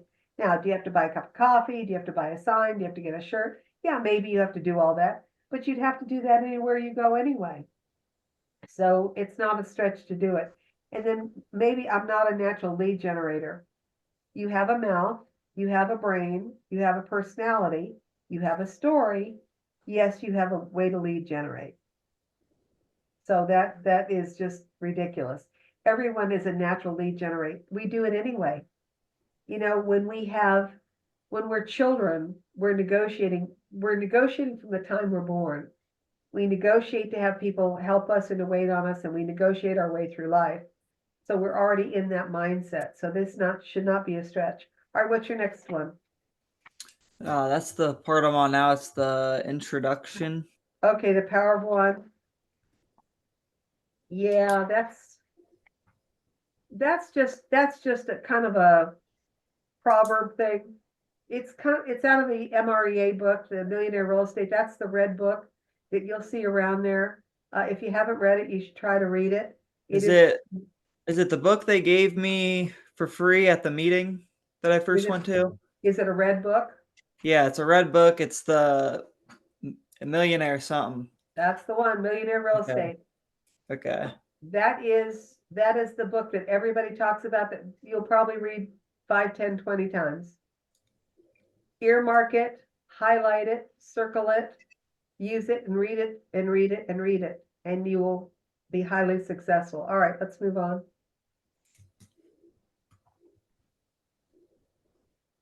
It's a 3-hour habit. It's talking about the same thing about committing, you know, that you have lead generation. There it is again. It's just making sure that you lead gen. All of these papers that you have are strongly suggesting the things that we've talked about already that are really critical. That there's one of you, there are many others out there that are waiting to be part of your lead base or your marketing base, and you have to go get them. You have to be disciplined enough to lead generate and build your database. Those two things are going to be synonymous with virtually every piece of paper in here. Okay, so I'm going to strongly urge you to read through this stuff and highlight. That's why I encourage you to get a highlighter and read through and highlight these things that are speaking to you. Much like the bold laws, we've talked about all these principles already about lead gen and action planning and doing all the things that you're doing. Here, right here, time block 3 hours. We've talked about that ad nauseum. No skipping, okay? That if you do it on the same day, the same times as best you can. Make an appointment with yourself, make a commitment. Remember yesterday I said, find your day and find that 1 hour and own it. And then One idea I had that I was looking for would be like a basically like a clock-in machine for yourself, kind of like a application that would do that. That way you can see like how many hours you actually worked in the week and such. I guarantee there's an app for that. That's what I was thinking. Find it. And maybe it's free. I don't know. But there it is right there. Again, we have time blocking every day before noon to be disciplined. And no skipping. If you've got to erase it, then you've got to replace it. You got to fill it in. And then no interruptions. That's if you're going to have a chat with your partner. You know, can't get thrown in the basement every night. All right, let's go.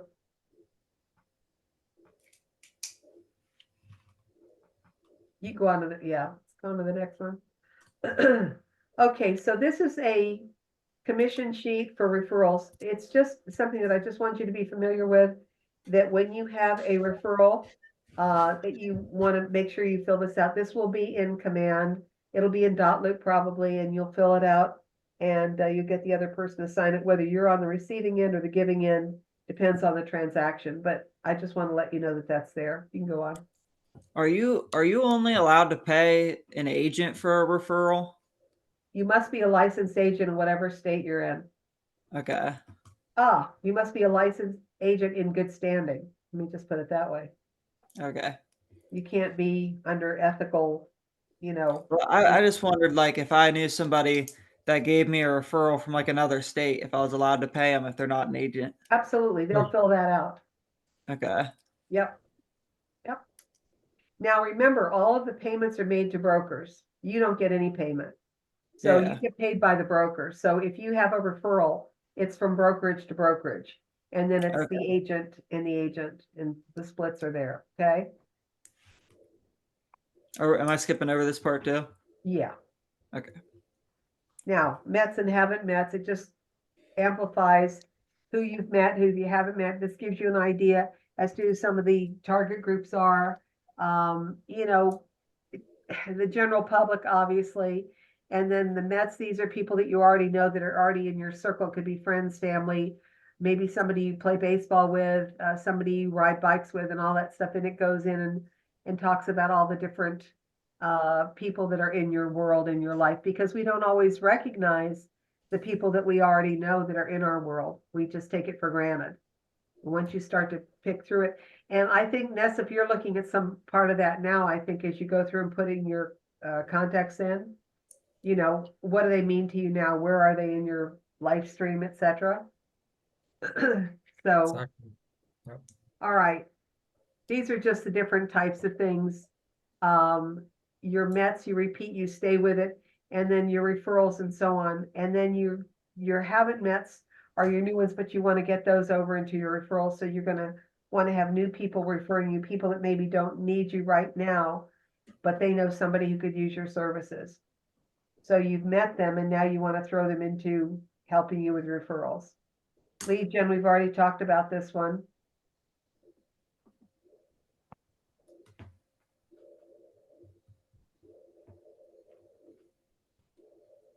Yeah, remember what I talked about, the productivity roller coaster? And that's because people don't have the mindset to lead gen from a diversity of marketing opportunities. And there's plenty more to come. We're not even there yet. And they don't lead gen every day. So they're in this, instead of a roller coaster, they're in a spike up, down, and they can't understand why they've got Fat City this month and then they're starving for 2 months. And that's not the way it's supposed to be. You should be able to eventually have your business provide you an income every month. You should be able to sustain your life with a good income that's coming to you every month. Okay. So prospects are everywhere. Prospects are everywhere. Marketing is focused and directed. So if you prospect, you're opening up to everybody the potential that you can help. But with marketing, you want to do target marketing, you want to be specific marketing, you want it to be very directed. And that's the difference between prospecting based and marketing enhanced type of things that you're going to be doing to grow your business. And that's what this is all about. Okay. Now, this is a good one. I want you to, if you can do this, I like this one. On that particular, under number one, if I were in front of you, I would have you take this sheet, and above approach, I would have you write the word fearless. You have to be fearless in order to be able to approach somebody who's a stranger or to make new connections. Okay. So connect fearless with the approach, and then over connect, I have talk, call, visit, and text. Those are the things that we talked about. Now, what isn't in there is text. email, text. But that's how you're going to connect. You're going to call, you're going to visit, mail, call, see, remember? So either text, email, visit, and call, and then ask for the appointment. That is your end game. The transaction is not the end game. The appointment is the end game, because you cannot get to a transaction unless you have an appointment where the two of you can build a relationship, and that relationship turns into a transaction. And hopefully that transaction goes to fruition. But you cannot have a transaction unless you have a relationship and a connection between the parties. So when we talk about lead generation and we talk about, oh, stop for a minute, go back. I want to talk about this stuff on the bottom, have the right mindset. I want to make sure that we understand what we're after when we have leads and when we're marketing, is we want to have the ability to sit down with them and find out what their needs are and how we might be able to help them. And hopefully that turns into a transaction on the first go round. Okay, if we're really good at what we're doing, we can make that happen, and they don't want to talk to anybody else, and they don't want to see anybody else. They feel good about who they're in front of, and they're lazy a lot, and they're comfortable with what they've got. They feel, we always want to have a relationship that's comfortable, and if they feel that, they're going to hire you on the spot. Remember, this is a job interview. Okay, so let's talk about the right mindset. Proactive, don't wait for people to come to you. No, you've got to get out among them. You've got to be bold. You've got to get out there and make it happen. And then be willing to break the ice. What did I say? Ask if you can buy them a cup of coffee. What do you do? How are you? Oh, what are you drinking? What is that recipe? Be bold, step up and talk to people. Be friendly, caring, and most importantly, be real. Do things that are comfortable for you in a world that is comfortable for you. I don't want you to stretch and go into areas or mindsets that are uncomfortable, because they'll seem alien and they won't be comfortable. You won't do them. But if you're doing things anyway, and you're working in an area that is comfortable, I'll go back to walking the dog and riding your bike. Those things are really comfortable. You're doing them anyway. You're going to Starbucks once a week. You're maybe sitting having a beer with somebody. I don't know. But the point is, you're doing what you're already doing. So just talk to people. It's really that simple. It should not be a hard task. Be curious about them and the concerns. I said, ask about them.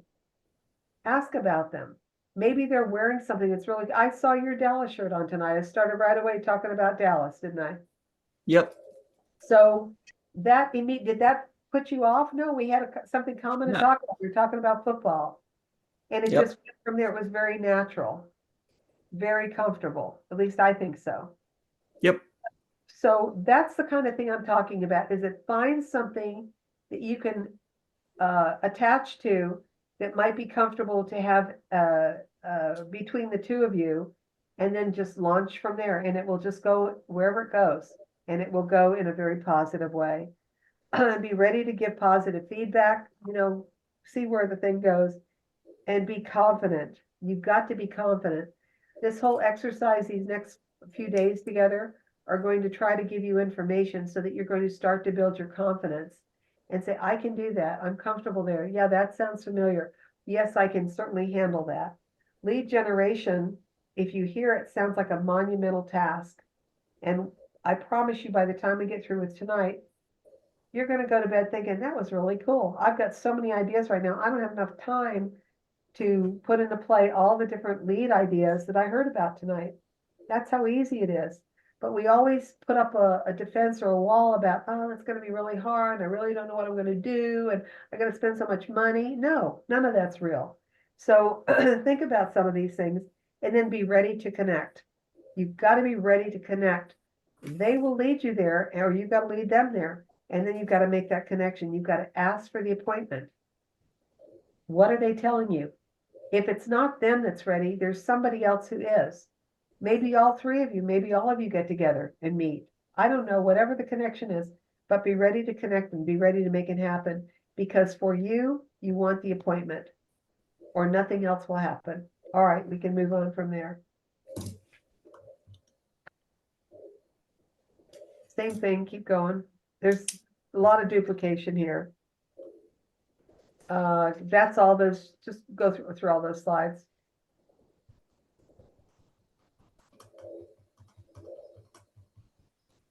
Okay, up, come back. Now, here's some of the things about FSBOs.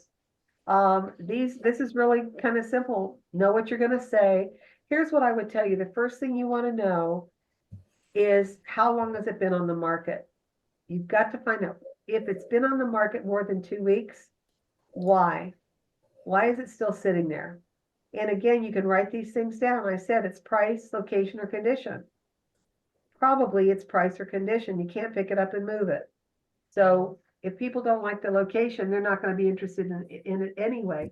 If it's in a bad location, nobody's going to be interested in it unless they want to tear it down and build something that is for the area. Maybe it's in a depressed area, or maybe it's in an area that's now mini malls or shops. Well, it has a value, obviously, because somebody's going to want to tear it down and make it like other buildings in the area. But having said that, I would want to know how long it's been on the market, and then I would want to know why. Those two things you really should find out. What are the materials to give them? I think there's a typo there. M-A-T-E-R. Yeah. Is it spelled wrong? No, it's right. Okay. There are going to be certain materials. They have to have a residential property disclosure. They have to have a lead-based paint disclosure if it's older than the 1978 property. So they probably don't even know that. So there's certain things that the state requires that you can provide to them. They probably don't know, and you can find it in NAR. There is a statistic that says that working with a realtor will get them 9% more than they would otherwise expect.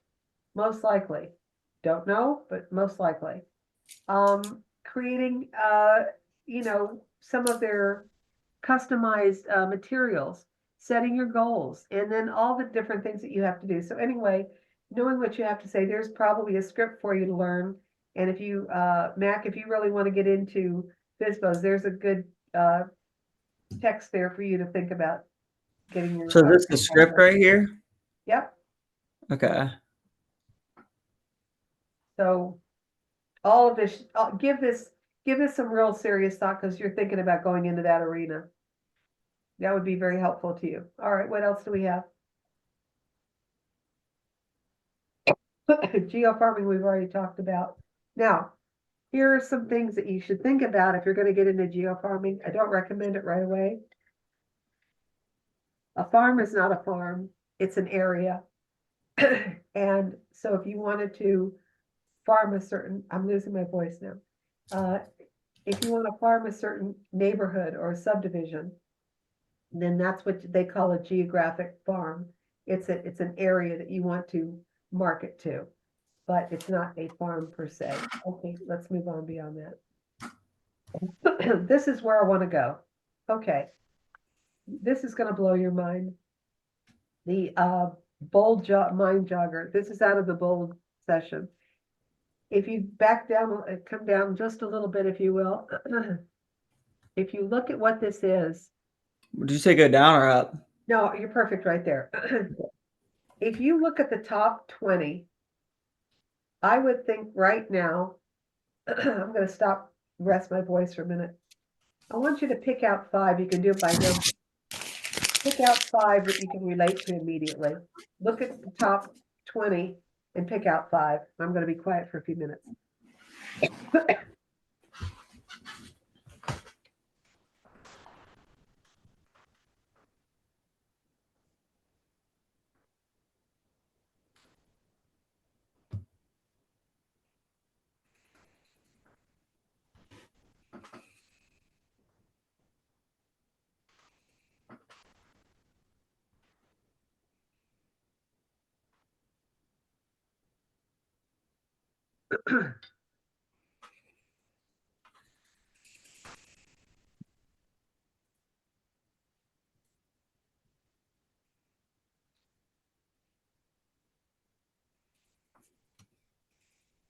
Let me know when somebody has an idea.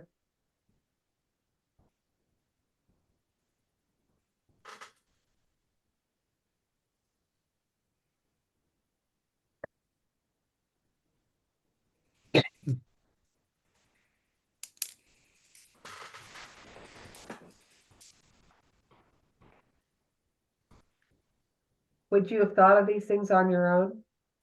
No. Absolutely not. Now there's 150 of those. So we're just answering 5 of them right now? You don't have to answer them at all. I just want you to just Oh, give me, no, that's okay. You can answer them. Did you pick 5? not yet. I was working on it. I've Okay, well, done 1 so this, far. my friend, this is for you to do in your lead gen time. This is Oh, for okay. you. This is a tool for you both to have to generate your leads, to put your brain around the fact that you have all of these opportunities to lead generate that you didn't think you had. I mean, the crazy part of this is if you scroll down for me to the end. I think you'll find there's 150 of these.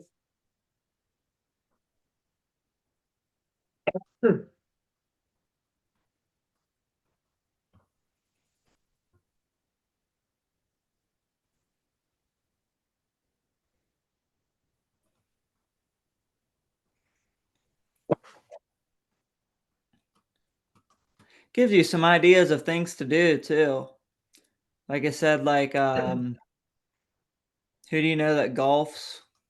Well, okay, there's 200, there's 150. All right, stop right there. The point is, with everything that we've discussed, the Mets, the Habit Mets, the Starbucks, the Paneras, the bike rides, the dog walks, everything we've talked about tonight for the last couple of hours will make your head explode. And by the way, we're not done yet. You've got 150 potential people in your world that you can reach out to just by this list. What if you only picked 50 of them? What if you only found 50 out of this list? What would 50 in your database, what would 50 conversations look like? I mean, think about that. 50 more than you had. Well, of course. So when you sit back and think about, well, I don't know how to lead generate, I don't know who to contact, you might as well go bang your head on the wall. Here's 150 ways for you to reach out to people in your sphere, in your world that you deal in right now anyway, that you didn't know yesterday. Now it gets even better. Go beyond that. Keep going. Do you Now, want to look at this part? yeah, this decision makers? 100. No, Okay. Right here? stop right there. Here are 101 lead gen ideas. And I believe there's 200 of these. So if you look at going to garage sales or where you have your car serviced, it goes on and on and on and on and on. By the way, when I tell you to get to know the lenders and title people, they're good referral sources for you too, because they will have leads for you. When you get to know these people, I mean, all of these things, I want you to understand that there are hundreds and hundreds and hundreds of ways to generate leads. Bet you a garage sale is a good one because they might be selling their stuff because they want to move. And without a doubt, find out. You can go through, what about Marketplace? What about Facebook Marketplace? Yeah, because it's the same stuff, just That's online. right. Think about that. I mean, the point of tonight is to give you comfort and to give you ideas and let you know that lead generation is not a monster. It's not out of the realm of doability, that there are hundreds and hundreds of ways that you can generate business very quickly. But you got to want to do it. You got to set the time. You got to take the time. You've got to be consistent. You've got to be committed. You got to know what the heck you're doing. Because if any one of these people said, yeah, I'm ready, are you? You got to learn your trade. You got to learn your craft. You've got lots of support, lots of training, lots of everything around you. But you really have to go get it. You really have to want that to happen. And here's any number of ways, and you can mix and match and mix it up and try something and it works and it doesn't. But you've got literally hundreds and hundreds of ways, even if you just use 25% of them. You'd be busy, busy, busy for the next many weeks. So one I had a question about was open houses. Uh-huh. I feel like those are a good idea to get clients, just because obviously people there are at least interested in potentially buying a house. But how would I go about finding opportunities to do that? Well, you're gonna wait till Thursday when I talk to you about sellers and open houses, Okay. and I'm gonna talk to you in depth.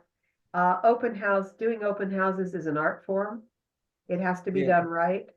And I would like you to, in fact, I'm building a class right now for somebody. And I'm gonna have a CE class on that. But I fully believe in open houses. And I know a lot of new agents that did nothing but open houses and made a fortune. Just Yeah. did really well. So the weather's a little iffy right now, but on days like we've had, uh, it's a natural. And yes, you actually should do open houses. You're going to want to do them for more seasoned agents. I talked about that a little bit earlier. That's why I want Yeah. you to get to know other agents and get into that Facebook chat room and stuff like that, into the groups. All right, stop right Mhm. there. I want to tell you what this is. I I should don't be know able if you to can, flip it somehow. yeah, you could probably flip it. Okay, I gotta find the page again. That's okay. It's way down. Right here. Yeah. There we go. So what that is, it's an orderly way for you to reach your entire database. If you look at it, it's an alphabetical way to keep you on track. So for example, if you started this year in, let's say, well, here we are now, we're February, wherever February is. If we didn't do it, well, we didn't do it. Okay, so yeah, here we go. Today and So, then the 13th and 20th, okay, 27th. so here we are today on the 6th, right? So Yep. if you called all the F's and G's in your database and you touch them by text or by phone or whatever, and then you did your Y's by text or social media or whatever, you'd be done with them for a while. You've done your F's and your G's. Then next week you do your M's and your X's and A's and see how it goes. And by the time you did it, you would have touched them at least 3 times over the year, 3 or 4 times over the year, without repeating it.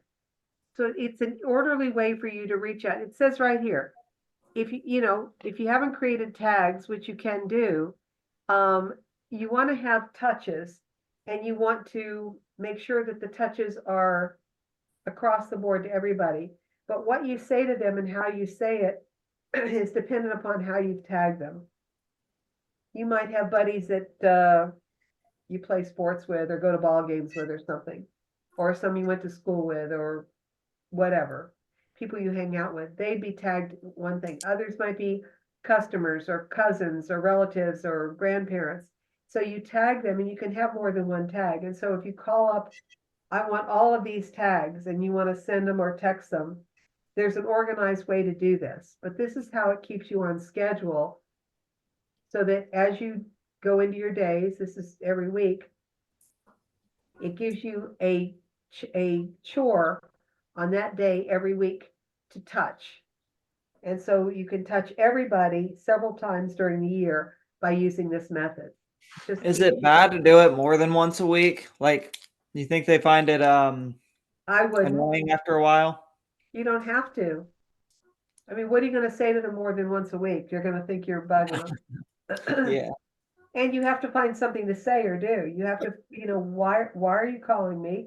Why are you texting me? What's the message? How do I relate to it? How will I relate to it? So you got to have your ducks in Yeah. a row, but keep that in the back of your mind so that when you talk to your mentors and your folks that you're going to be dealing with, that you understand the schedule and you can commit to doing that, because in the meantime, you're going to be building your database. That's what you need to work on right now, is building your database, because everything you're going to be doing is going to be dependent upon your database. Your command, your lead gen, everything is going to come back to your database. So the Okay. more robust and the fatter you can make it right now, the better off you'll be, the more opportunity you'll have. But that's what that is. It's a great calendar, great schedule to keep you centered, keep you on track. All right, we could go by all that stuff. I think we're down to the last pieces that we haven't talked about. Just keep. This is a similar type of thing where you can do your letters. This is, again, week one, you're gonna send letters to A's and W's. Follow what I'm saying? And this, Yeah, it's same thing. a tracking tool that you'll be able to use.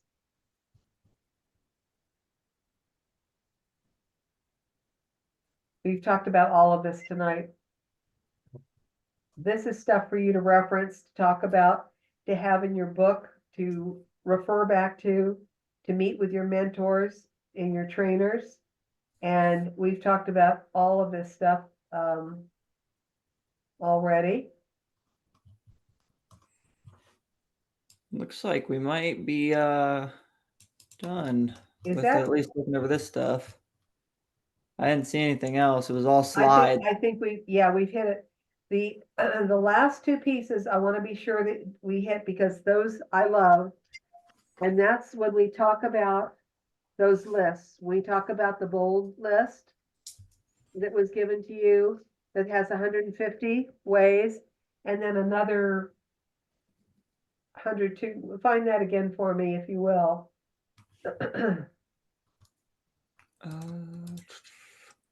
Yeah. These are the 150 or the 100 No, and there's, one yeah. ways, and then And then there's these are the 150 there. 150. So you've Yeah. got over 200 possibilities just by working those two lists. Forget everything else I told you tonight. If you just put your mind to working this, you'd be busy for weeks. Lead Jenny. So I want to start the social media stuff. I want to start to get to work on that tonight. Okay. So one question I had, and this was kind of like a problem that popped up in my head. So you have to put, at least I looked at other real estate agent social medias, and they have, and I assume it's probably because of the advertising laws and stuff where you can't have your name be bigger than the broker's name. Yeah. So they put it in the same name. So it'd be like their name and then the brokerage on the profile, like for the name. Okay. So the problem I was thinking about is I feel like I'm going to throw people off as somebody that's selling real estate in Zanesville and Muskingum County when it says Keller Williams Greater Columbus Realty. Okay. Here's what I'm going to tell you. I don't want you to do this yet because you're not ready. Okay. You need to have your picture. You Yeah. need to have your Google signature. You need to, you're a couple weeks away from doing that. Okay. Start working your database. Start working your lead gen potentials. Go through those lists. Start writing Okay. in names. Think of people you can call. Look, first things first, you've got to get your identity. Yeah. Don't put yourself out there and then you don't have anything to push.